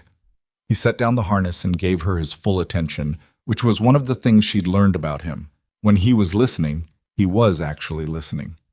"Spring's here," she said. "The track to my cabin is clear. I have money enough now to make proper repairs and put up supplies before next winter." She paused. "I should go back." He was quiet for a moment. "Should," he said. "It's the appropriate thing. The situation that brought me here is resolved. This has been—" She stopped, found different words. "You've given Caleb and me more than I can rightly repay. And I think the longer I stay, the harder it becomes to leave, and that doesn't seem fair to anyone." Grant looked at the harness in his hand. He set it on the table and looked at it. "Evelyn," he said, "I'm not saying this to be dramatic about it," she said. "I'm saying it because I think it needs to be said plainly, and you and I are both people who do better with plain." "We are," he said. He was still looking at the table. Then he looked at her. "Can I ask you something?" "Yes." "Are you telling me you're leaving, or are you telling me you think you should leave and you're waiting to see what I say?" She looked at him. The barn smelled of hay and leather and the particular animal warmth of the horses in their stalls. Through the open door, she could see the bright square of the yard and the greening slope beyond it. "That's a perceptive question," she said. "I'm occasionally perceptive," he said, without apparent irony. She was quiet for a moment. "I don't know," she said finally, which was the truest answer she had. "Both, maybe. I think I'm trying to be honest with myself about what the right thing is, and the right thing is to go back and be independent, and not live in another person's house indefinitely because it's comfortable." "Because it's comfortable," he repeated. "Yes." "Is that the word you'd use?" She looked at him. He wasn't pushing. He was just looking at her with that steady, direct quality that he had, and asking the question in the way he asked things, without pressure, but without pretending it wasn't a real question. "No," she said. "That's not the word I'd use." He nodded. He picked up the harness and set it aside entirely and turned to face her more directly. "I'm not going to ask you to stay," he said, "because I don't want you to stay because I asked you to. I don't want you to stay out of debt or obligation or because you're not sure what else to do." He said it the same way he'd said things in the community meeting, without drama, just the flat, true thing. "But I want to say something, and then I want you to do whatever you actually want to do." She waited. "You changed something here," he said. "In this house. I want to be careful about how I say that because it's a complicated thing, and I don't want to make it sound simpler than it is." He paused, collecting himself. "Ruth has been gone 2 years. In those 2 years I have managed this house, and these children, and this land, and I have done it reasonably well, I think, but I have done it alone, in a way that I didn't entirely know the cost of until it wasn't true anymore." He looked at her. "The children are different. You know that. May sleeps through the night. Anna is turning into someone in a way she wasn't before. James actually laughs sometimes." A pause. "And He stopped, started again. "I think about things more clearly when you're here. That's the best way I have of saying it. The house feels like a house again, and not just a set of tasks that I'm getting through." She said nothing. She was watching his face. "I'm not asking you to stay in this house the way you've been staying," he said. I know that's not a thing I can ask, but I want you to know that the reason I'm not asking you to stay is not that I don't want you here. It's that I want you to be free to choose, and I don't think you can choose freely while you feel like you owe me something." She looked at him for a long moment. The horses shifted in their stalls. Outside somewhere, one of the children called something to another, and the response came back too far away to make out words. "So what are you saying?" she said. "I'm saying go back," he said. "Get your cabin sorted. Take your commissions and build your independence. Do what you need to do to stand on your own ground." He held her gaze. "And when you're standing on it because you chose it and not because you had no other options, I'd like to court you properly. if that's something you'd consider. She stared at him. He bore the staring without apparent discomfort. You want me to leave? She said. So that you can court me. I want you to be free, he said. And then, yes, if you're willing. She thought about this. It was, she thought, the most Grant Holloway thing she had ever heard. It was practical and it was patient, and it was also, underneath both of those things, the statement of a man who had thought carefully about what she needed and put that above what he wanted, which was not a thing she had a lot of experience receiving. That's an unusual approach, she said. Probably, he said. Most men would just ask. Most men would, he agreed. She looked at him for another moment, and she felt the thing she'd been not naming shift into something more definite. And she thought about Thomas, who she had loved and missed and would always carry. And she thought about how love was not a finite thing that ran out when you used it. And she thought about these 3 months and the kitchen in the morning and the children and the particular quality of this man who had ridden through a blizzard for a woman he barely knew and asked for nothing and continued asking for nothing even now when he wanted something. I'll think about it, she said. He nodded. That's all I'm asking. She went back inside. She told Caleb that evening, after supper, that they were going to go back to their own cabin in a few days. She told him matter-of-factly, in the way she told him most things, because he was a child who did better with information than with protection from information. He received it in his particular way, quietly, turning it over. Are we coming back to visit? He asked.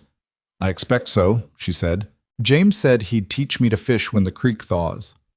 James is a good teacher, she said. Caleb thought about this. Do you like it here, Mama? She looked at her son. He had Thomas's eyes, and he was asking her a direct question with Thomas's straightforwardness, and she thought she owed him a direct answer. Yes, she said. Very much. Then why are we leaving? She thought about how to explain it in terms that a 6-year-old could hold. Because sometimes, she said, you have to be sure you can stand on your own before you decide to stand with someone else. Otherwise, you don't know if you chose or if you just stayed. He looked uncertain about whether he'd understood this. You'll get it when you're older, she said, which she immediately recognized as the kind of thing parents said when they didn't have a better answer. But it was also true, so she let it stand. She spent the next 2 days finishing the last commission she'd had in hand, a double wedding ring for Bessie Alcott's daughter, which she was proud of in the specific way she was proud of things that had gone exactly as she'd intended. And the morning of the 3rd day, she packed her wooden box and her sewing things and the tools that were hers and loaded them into Grant's wagon, which he'd offered and she'd accepted. The children made it harder than she'd anticipated. May cried, which she'd expected. What she hadn't expected was Anna, who had her father's jaw and her father's self-containment, standing in the yard with her arms crossed and her eyes bright, and her expression the expression of someone who was not going to cry and was furious about how much effort that was taking. Evelyn went to her and took her by the shoulders. I'm 3 miles down the track, she said. I know, Anna said. You can come any time you want. We'll sew. I know, Anna said again. Her voice had a slight waver to it that she was controlling tightly. Evelyn looked at her, this 9-year-old girl with the weight she carried, the old soul quality that grief had pressed into her too early, and she pulled her in and held her for a moment, and Anna held back with the grip of someone who didn't usually allow themselves to hold on. Then she stepped back and straightened her spine and looked at the middle distance, which was how Holloways managed feelings, and said, I'll be over Saturday. Good, Evelyn said. Come early. James shook Caleb's hand gravely, which made Caleb solemn and proud in equal measure. May wrapped both arms around Evelyn's leg and had to be gently detached by her father. Grant loaded the last of her things and then stood by the wagon. I'll drive you over, he said. You don't have to, she said. I know, he said, in exactly the tone she used when she said the same thing, and she heard it and almost smiled. He drove her down the track in the April morning, with Caleb between them on the seat and the valley opening up around them in the way it did in spring, the pale green of new grass coming up through the brown, the creek running high and loud from the snowmelt, the sky the clear pale blue of a season that hadn't committed to itself yet. The Mercer cabin looked smaller than she remembered. That was the thing about being away from a place. You forgot the actual scale of it, and your memory supplied something that matched how large it had felt to live in. The cabin was small and weathered, and the roof had a visible sag on the east side that would need addressing before summer, and the yard had gone to weeds in the months she'd been away, and the woodpile was bare. But the walls were standing, and the door hung straight in its frame. Someone, at some point over the winter, had fixed the swelling in the wood that had made it stick, and when she opened it and went inside, the smell of the place was still the smell of her life with Thomas, complicated and specific. She stood in the middle of the single room for a moment. Grant stood in the doorway. "It needs work," he said. "I know," she said. "The roof on the east side." "I know," she said again. He was quiet for a moment, then, "I'll send James over on Saturday to help with the woodpile. He can bring the splitting maul." She turned and looked at him. "You're not going to make this easy, are you?" "I'm not doing anything," he said, in a tone of complete neutrality. "James likes to split wood. It's a fact. James is 12. He's a very capable 12, Grant said. She looked at him standing in her doorway, her late husband's doorway, big in the frame the same way he'd been big in the frame on the night of the blizzard. And she felt the shape of things shifting around her, the old life and the possible new one existing in the same small space. "Saturday," she said. "James and Anna can come together." "And I'll come," he said. "Of course you will," she said. He almost smiled. He tipped his head. A slight nod. The Grant Holloway version of a full expression. And went back to the wagon and began unloading her things, and she went to open the window that had the cracked glass and let some air into the cabin that had been closed since January. The weeks that followed had a particular quality she didn't entirely expect, which was that being 3 miles away from the Holloway house made certain things clearer rather than murkier. She fixed the cabin. Not all at once, and not alone. James came with the splitting maul on Saturday as promised, and Grant came and looked at the east roof and came back the following week with James and the Claiborne brothers, who arrived with shingles and a matter-of-fact efficiency that suggested Grant had asked a favor and the favor had been given without excessive discussion. She fed them all at noon, and the Claiborne brothers ate everything on the table and said the cornbread was the best they'd had, and she suspected they were being generous, but thanked them anyway. Henry Potts rode over on a Wednesday in the 3rd week of April and stood in her yard with his hat in his hands and said he'd been meaning to stop by.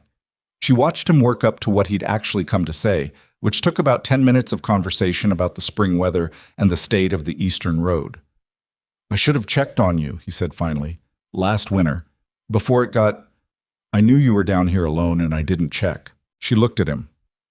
Henry Potts was not a bad man. He was an ordinary man with all the limitations that implied. Limited time and limited attention and the very human tendency to believe that what wasn't directly in front of you wasn't immediately your problem. "You buried Thomas with me," she said. "That mattered." "This mattered too," he said. "I'm sorry, Evelyn." She accepted that. There wasn't much more to do with it than accept it. "Come by any time," she told him, which was as close to absolution as she was inclined to offer, and he seemed to understand that and nodded and put his hat back on and went home looking somewhat lighter. The commissions kept coming. She had by mid-May more work than she could comfortably handle, which was a problem she'd never previously had and found she didn't mind at all. She worked in the mornings and sometimes in the evenings by lamplight, and Caleb had started attending the Valley School when it reopened in April, which gave her long, quiet hours in which it was just her and the fabric and the sound of the creek outside and the birds that had come back with the warmth. She thought, in those quiet hours, with a clarity that the busy winter hadn't allowed. She thought about what she wanted, not what was practical or appropriate or what made sense, what she actually wanted, which was a question she hadn't asked herself in long enough that the answer came out slow and uncertain at first, like water from a pump that's been sitting unused. She wanted the work. She was certain of that.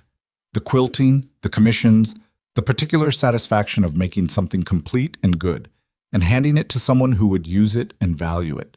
She wanted that to continue. She wanted Caleb to grow up near children who knew him. James and Anna and May had become part of his daily world in a way that she could see in him, a new ease in him, a groundedness that hadn't been fully there before. She stopped herself and sat with the want plainly, without the habit of talking herself out of it. She wanted Grant Holloway, not out of gratitude, not because he'd saved her life, though he had, not because the alternative was lonely, though it was sometimes, but because he was the specific person he was, imperfect and contained and patient and more tender with his children than he would ever have put into words. And she had sat across from him at a kitchen table for 3 months and had found that his company was something she sought rather than merely tolerated. That was the wanting, stated plainly. She was also, she admitted to herself, afraid of it. Not of him, that was never the question, but of what it meant to step into something new, of what it meant to have loved Thomas and to love again, which felt like an impossible mathematics, 2 full things in the same heart, of what it meant to combine 2 halves of 2 broken families and have everyone adjust to everyone else, which was neither simple nor certain, of all the ways it could go wrong. She was afraid of all of that. She was also, increasingly, more afraid of the alternative. Grant came on Wednesdays. That had evolved organically over April and into May. He would come in the afternoon on some pretense that was usually legitimate. He was fixing the east fence anyway. He'd brought extra seed corn, and stay for supper.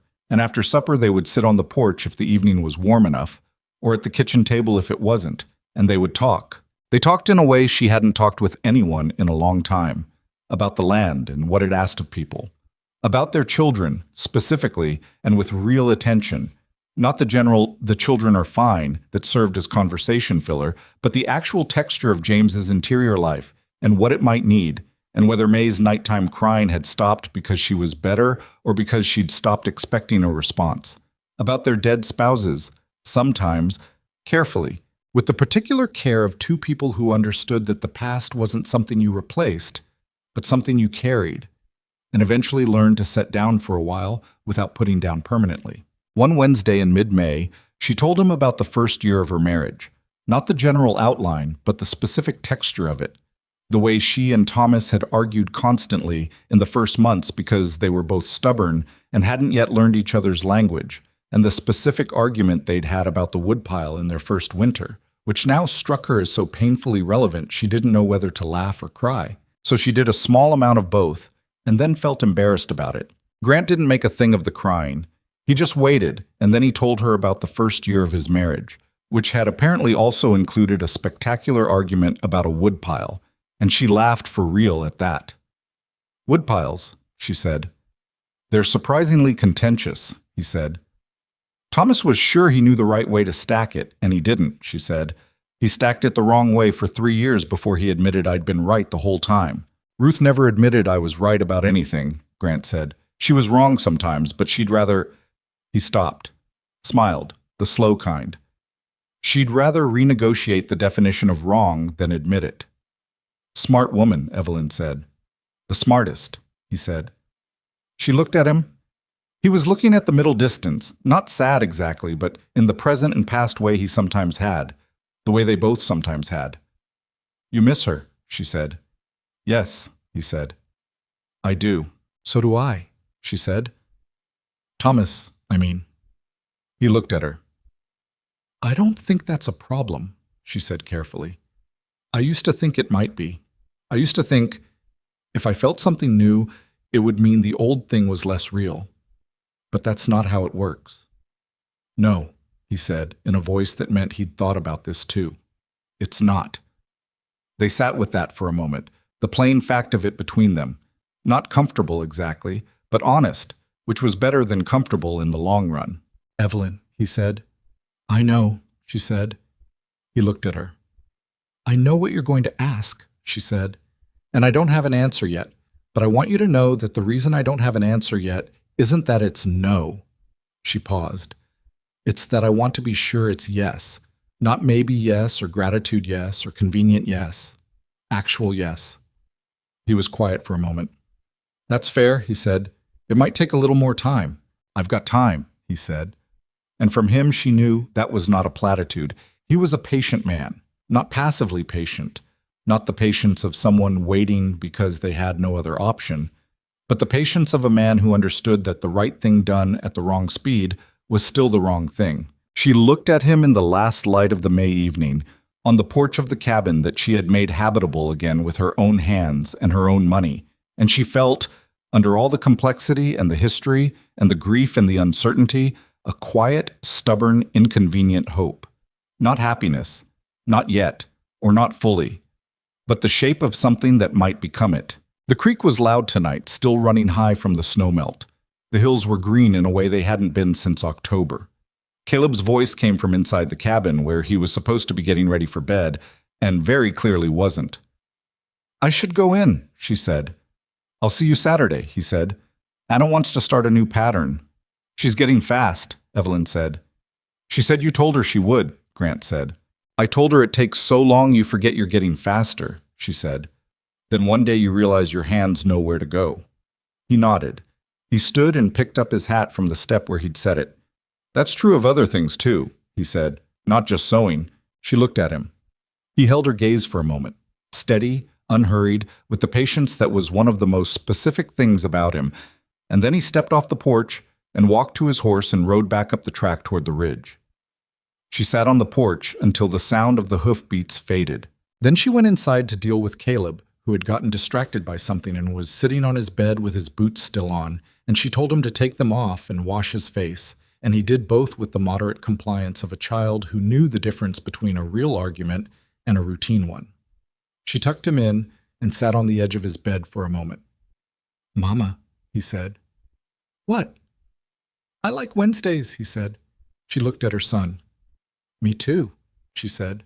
She turned down the lamp and listened to him settle into sleep, and then she went to the kitchen table where her current commission was waiting, a wedding quilt for a couple she'd never met, 2 settlements east, who would wrap themselves in her work on cold nights without knowing anything about the woman who had made it.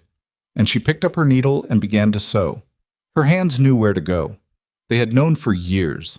The rest of her was getting there. The answer came on a Saturday in early June, which was not a day Evelyn had planned for it. She hadn't planned for it at all, which was probably why it arrived when it did. She'd been thinking about it for weeks in the methodical way she thought about most things, turning it over, examining it from different angles, looking for the flaw in it the way you looked for the flaw in a piece of fabric before you cut, because finding it after you'd cut was considerably more expensive.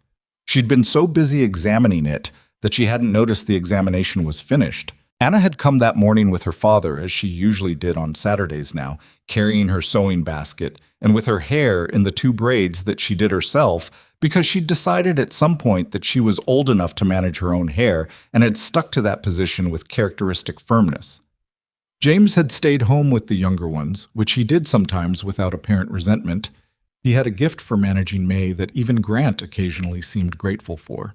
Evelyn and Anna worked at the kitchen table through the late morning, and Grant was outside doing something to the east fence that he'd claimed needed attention every Saturday for 3 weeks now, and that Evelyn suspected was in better shape than he admitted. She'd stopped pointing this out.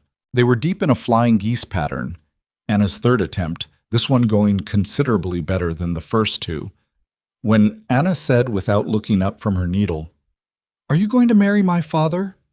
Evelyn's needle stopped. She looked at Anna, who was still looking at her work with the focused expression she wore when she was piecing, as if the question had been about the weather. "That's direct," Evelyn said.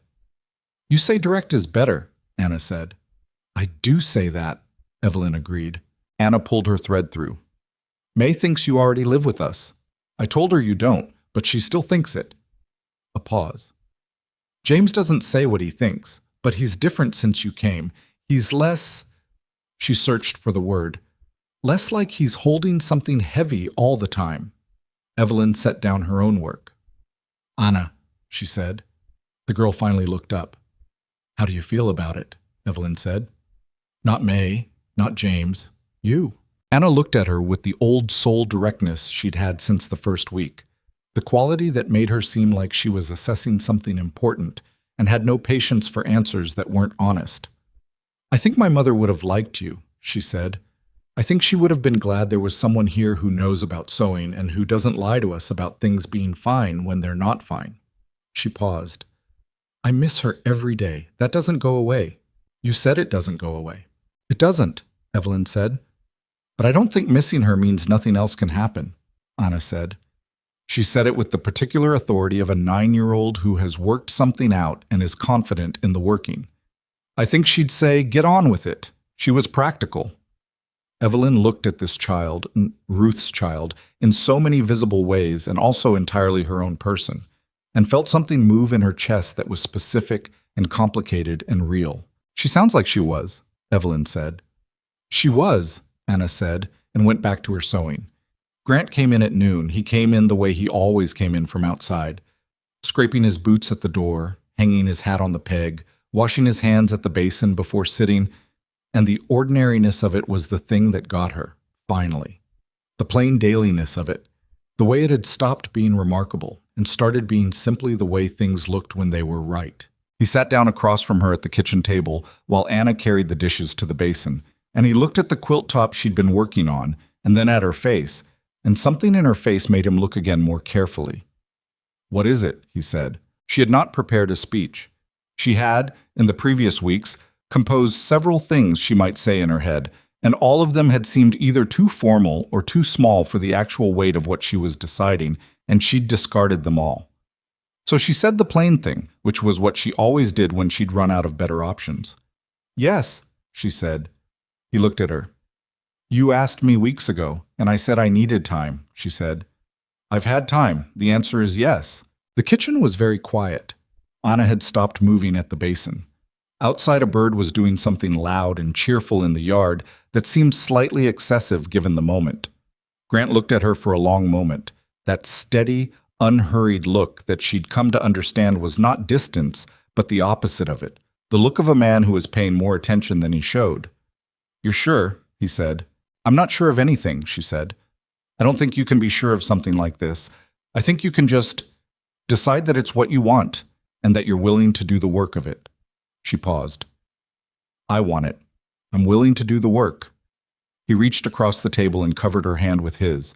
Not a dramatic gesture, just his hand over hers, the rough and the practical, the way two people touched when touch meant something real rather than something performed.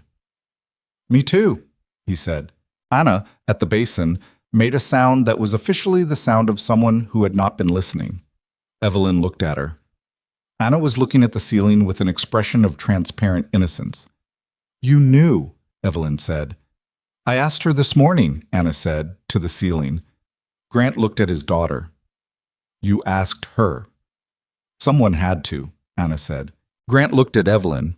Evelyn looked at Grant.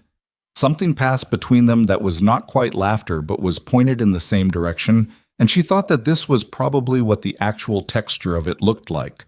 Not the grand gesture, not the perfect moment, but Anna at the basin and a bird outside and a quilt unfinished on the table, and two people deciding, with full knowledge of what it cost and what it asked, that yes was the right word. They were married in August, at the end of the summer, in a ceremony that was small by intention and moderately chaotic by result. May cried through most of it, but happy crying, or at least crying that she seemed to be enjoying, which Evelyn decided to take as a good sign. James stood beside his father with the contained dignity of someone who had appointed himself responsible for the solemnity of the occasion and was working hard to maintain it. Caleb stood beside Evelyn and held her hand with the grip of a boy who was not going to cry either, in solidarity with James. Anna wore the quilt blue dress she'd asked Evelyn to help her make for the occasion, and she stood in the small cluster of people gathered in the yard between the two claims. They'd chosen the midpoint, deliberately, which satisfied both of them. And she looked like herself, which was all anyone could ask. Henry and Miriam Potts came. The Claiborne brothers came. Clara Beam came and brought a pie that was better than the occasion required. Martin Farwell Jr. came with his wife, who turned out to be a quiet woman named Bess, who shook Evelyn's hand and said she'd seen her quilts and that the double wedding ring was the finest work she'd encountered in 10 years of living out here, and Evelyn thanked her and meant it. Alderman Vance did not come. Dorothy Vance did not come. Evelyn found she had very little feeling about that either way, which itself felt like a kind of resolution. Not forgiveness exactly, but the indifference that comes when something that once had the power to wound has run out of that power.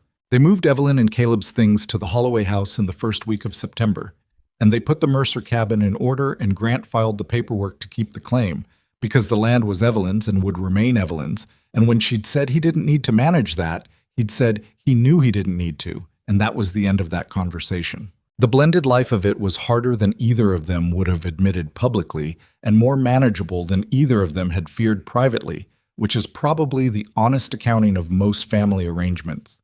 May adjusted fastest, with the easy adaptability of the very young who haven't yet fully learned that change is supposed to be difficult.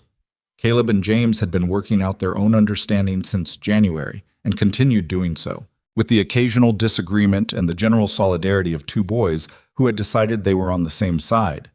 Anna and Evelyn continued their Saturday sewing and their particular mode of conversation that was not mother and daughter but was something real and specific and its own thing, which was better. Grant and Evelyn learned each other the way adults learn each other when they come to it with history. Carefully at first, then with more ease, and occasionally with the friction of two people who had both been running their own lives for long enough to have strong opinions about how things should be done. They argued about the woodpile, which Evelyn thought was symmetrical and right. Grant's method was wrong, and she told him so. He disagreed. She stacked 6 pieces her way and 6 pieces his way, and showed him the difference in how they dried through October. And he looked at the evidence in November and said, fine, her way was better, in the tone of someone who found admitting this mildly painful. Thomas did the same thing, she said. Took 3 years. I took 1 month, Grant said. You did, she said. That's better. He looked at her. Was that a compliment? Probably, she said. He almost smiled. She had long since stopped counting the almost smiles. There were enough of them now that they'd become part of the ordinary texture of her days. The quilts went everywhere. By the following spring, Evelyn had more commissions than she could take on alone, and she'd started teaching Anna in the more formal sense. Not just the basting stitch, but the full work of it, pattern design and fabric calculation, and the specific decisions that went into making something that lasted. Anna was fast now, the way Evelyn had promised she would be, her hands moving through the work with a confidence that came from repetition. She was also opinionated about pattern choices in a way that Evelyn found more delightful than was probably appropriate for a teacher to admit. There was a quilt that winter that became the one people remembered. It was not a commission. Evelyn made it for herself, for the house, for the family, and she made it from everything. Scraps of Ruth's brown dress that she'd saved from the original cutting, a square from Thomas's work shirt that she'd kept folded in the cedar box since before January, fabric from the first dress Caleb had worn out, the trim from a curtain that had been in the Holloway house since before Grant's children were born. She put it all together in a pattern that wasn't traditional. Not a pattern she'd been taught, but one she'd worked out herself over several evenings. Something that moved from dark in the center to lighter toward the edges, each color connected to the next through the pieces between them. When it was finished, she put it on the bed in the room she and Grant shared, and he came in and looked at it for a long time without speaking. Thomas's shirt, he said finally. The blue one, she said. He pointed to another square. That's Ruth's dress. The brown one, yes. He looked at the whole of it again, the way everything moved together, the history of 2 separate families sewn into a single thing. She watched his face do the thing it did when he was feeling something he didn't yet have words for. It's all of us, he said. That's what I was going for, she said. He sat down on the edge of the bed and looked at it. She sat beside him. Outside, the winter wind was doing its usual thing against the walls, but the walls held. They'd reinforced the chinking in October, a project that had taken 2 weekends and a specific argument about technique that Evelyn had won. And the house was warm. I've been thinking, Grant said. About? About what I'd have done if I hadn't looked out the window that night. He said it plainly, the way he said things that mattered, without preamble. If I'd gone to bed early, or if the snow had been thick enough that I couldn't see the valley. She looked at the quilt. I think about that sometimes, she said. All of this, he said.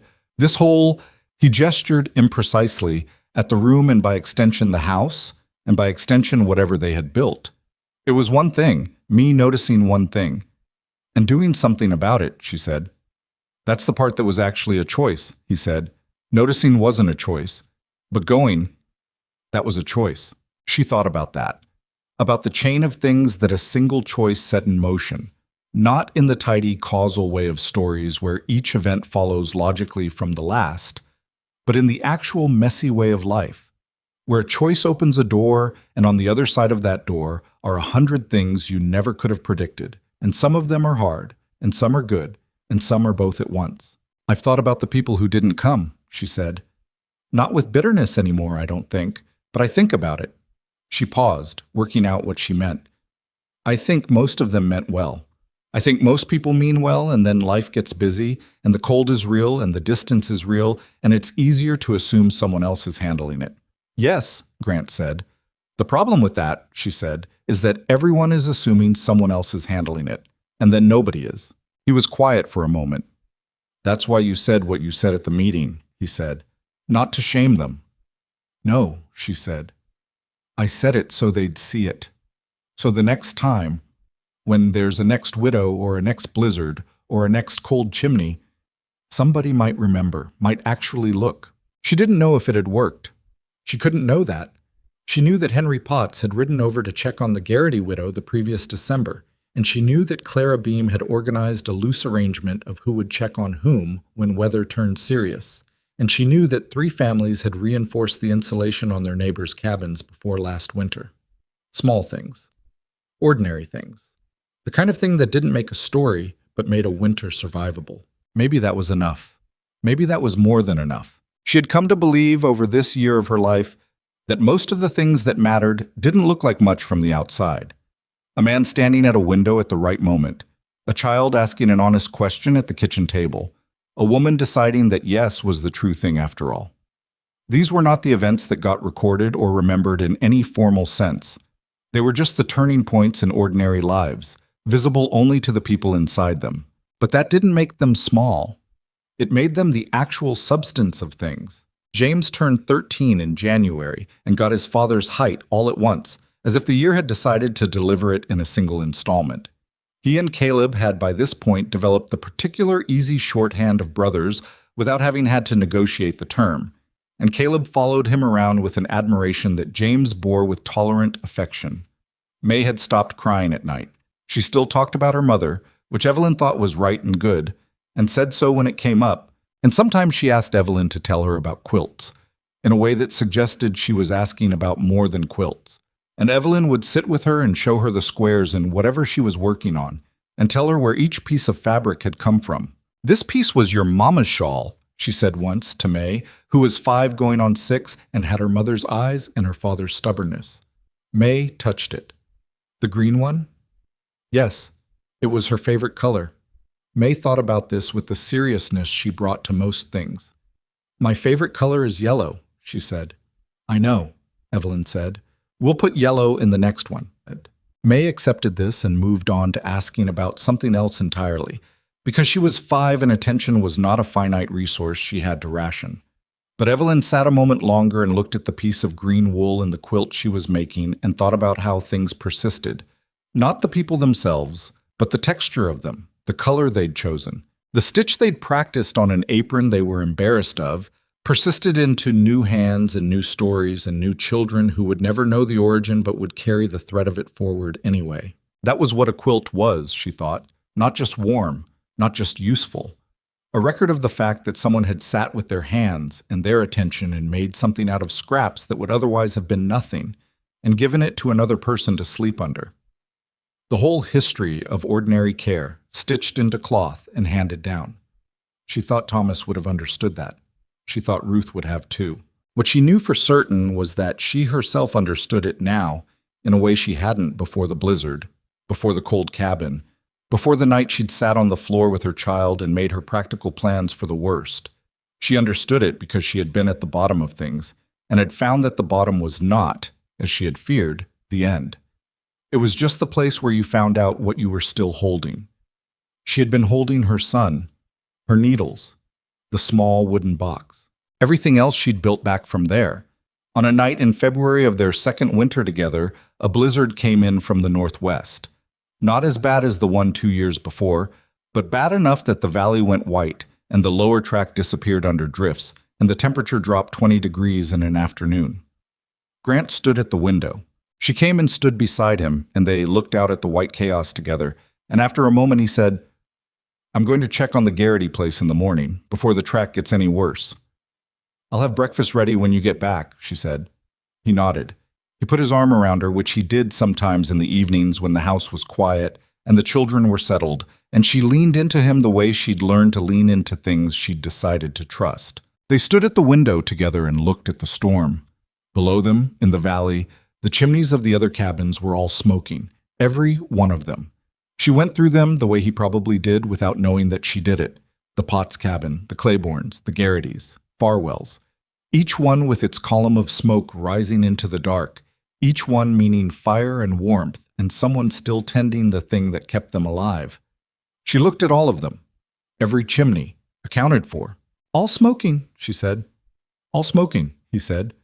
She stayed at the window a moment longer, watching the lights hold against the storm, and then she went back to the kitchen and to the quilt she was making. A new commission for a young couple she'd never met who were just arriving in the valley with their own optimism and their own miscalculations about how hard it was going to be.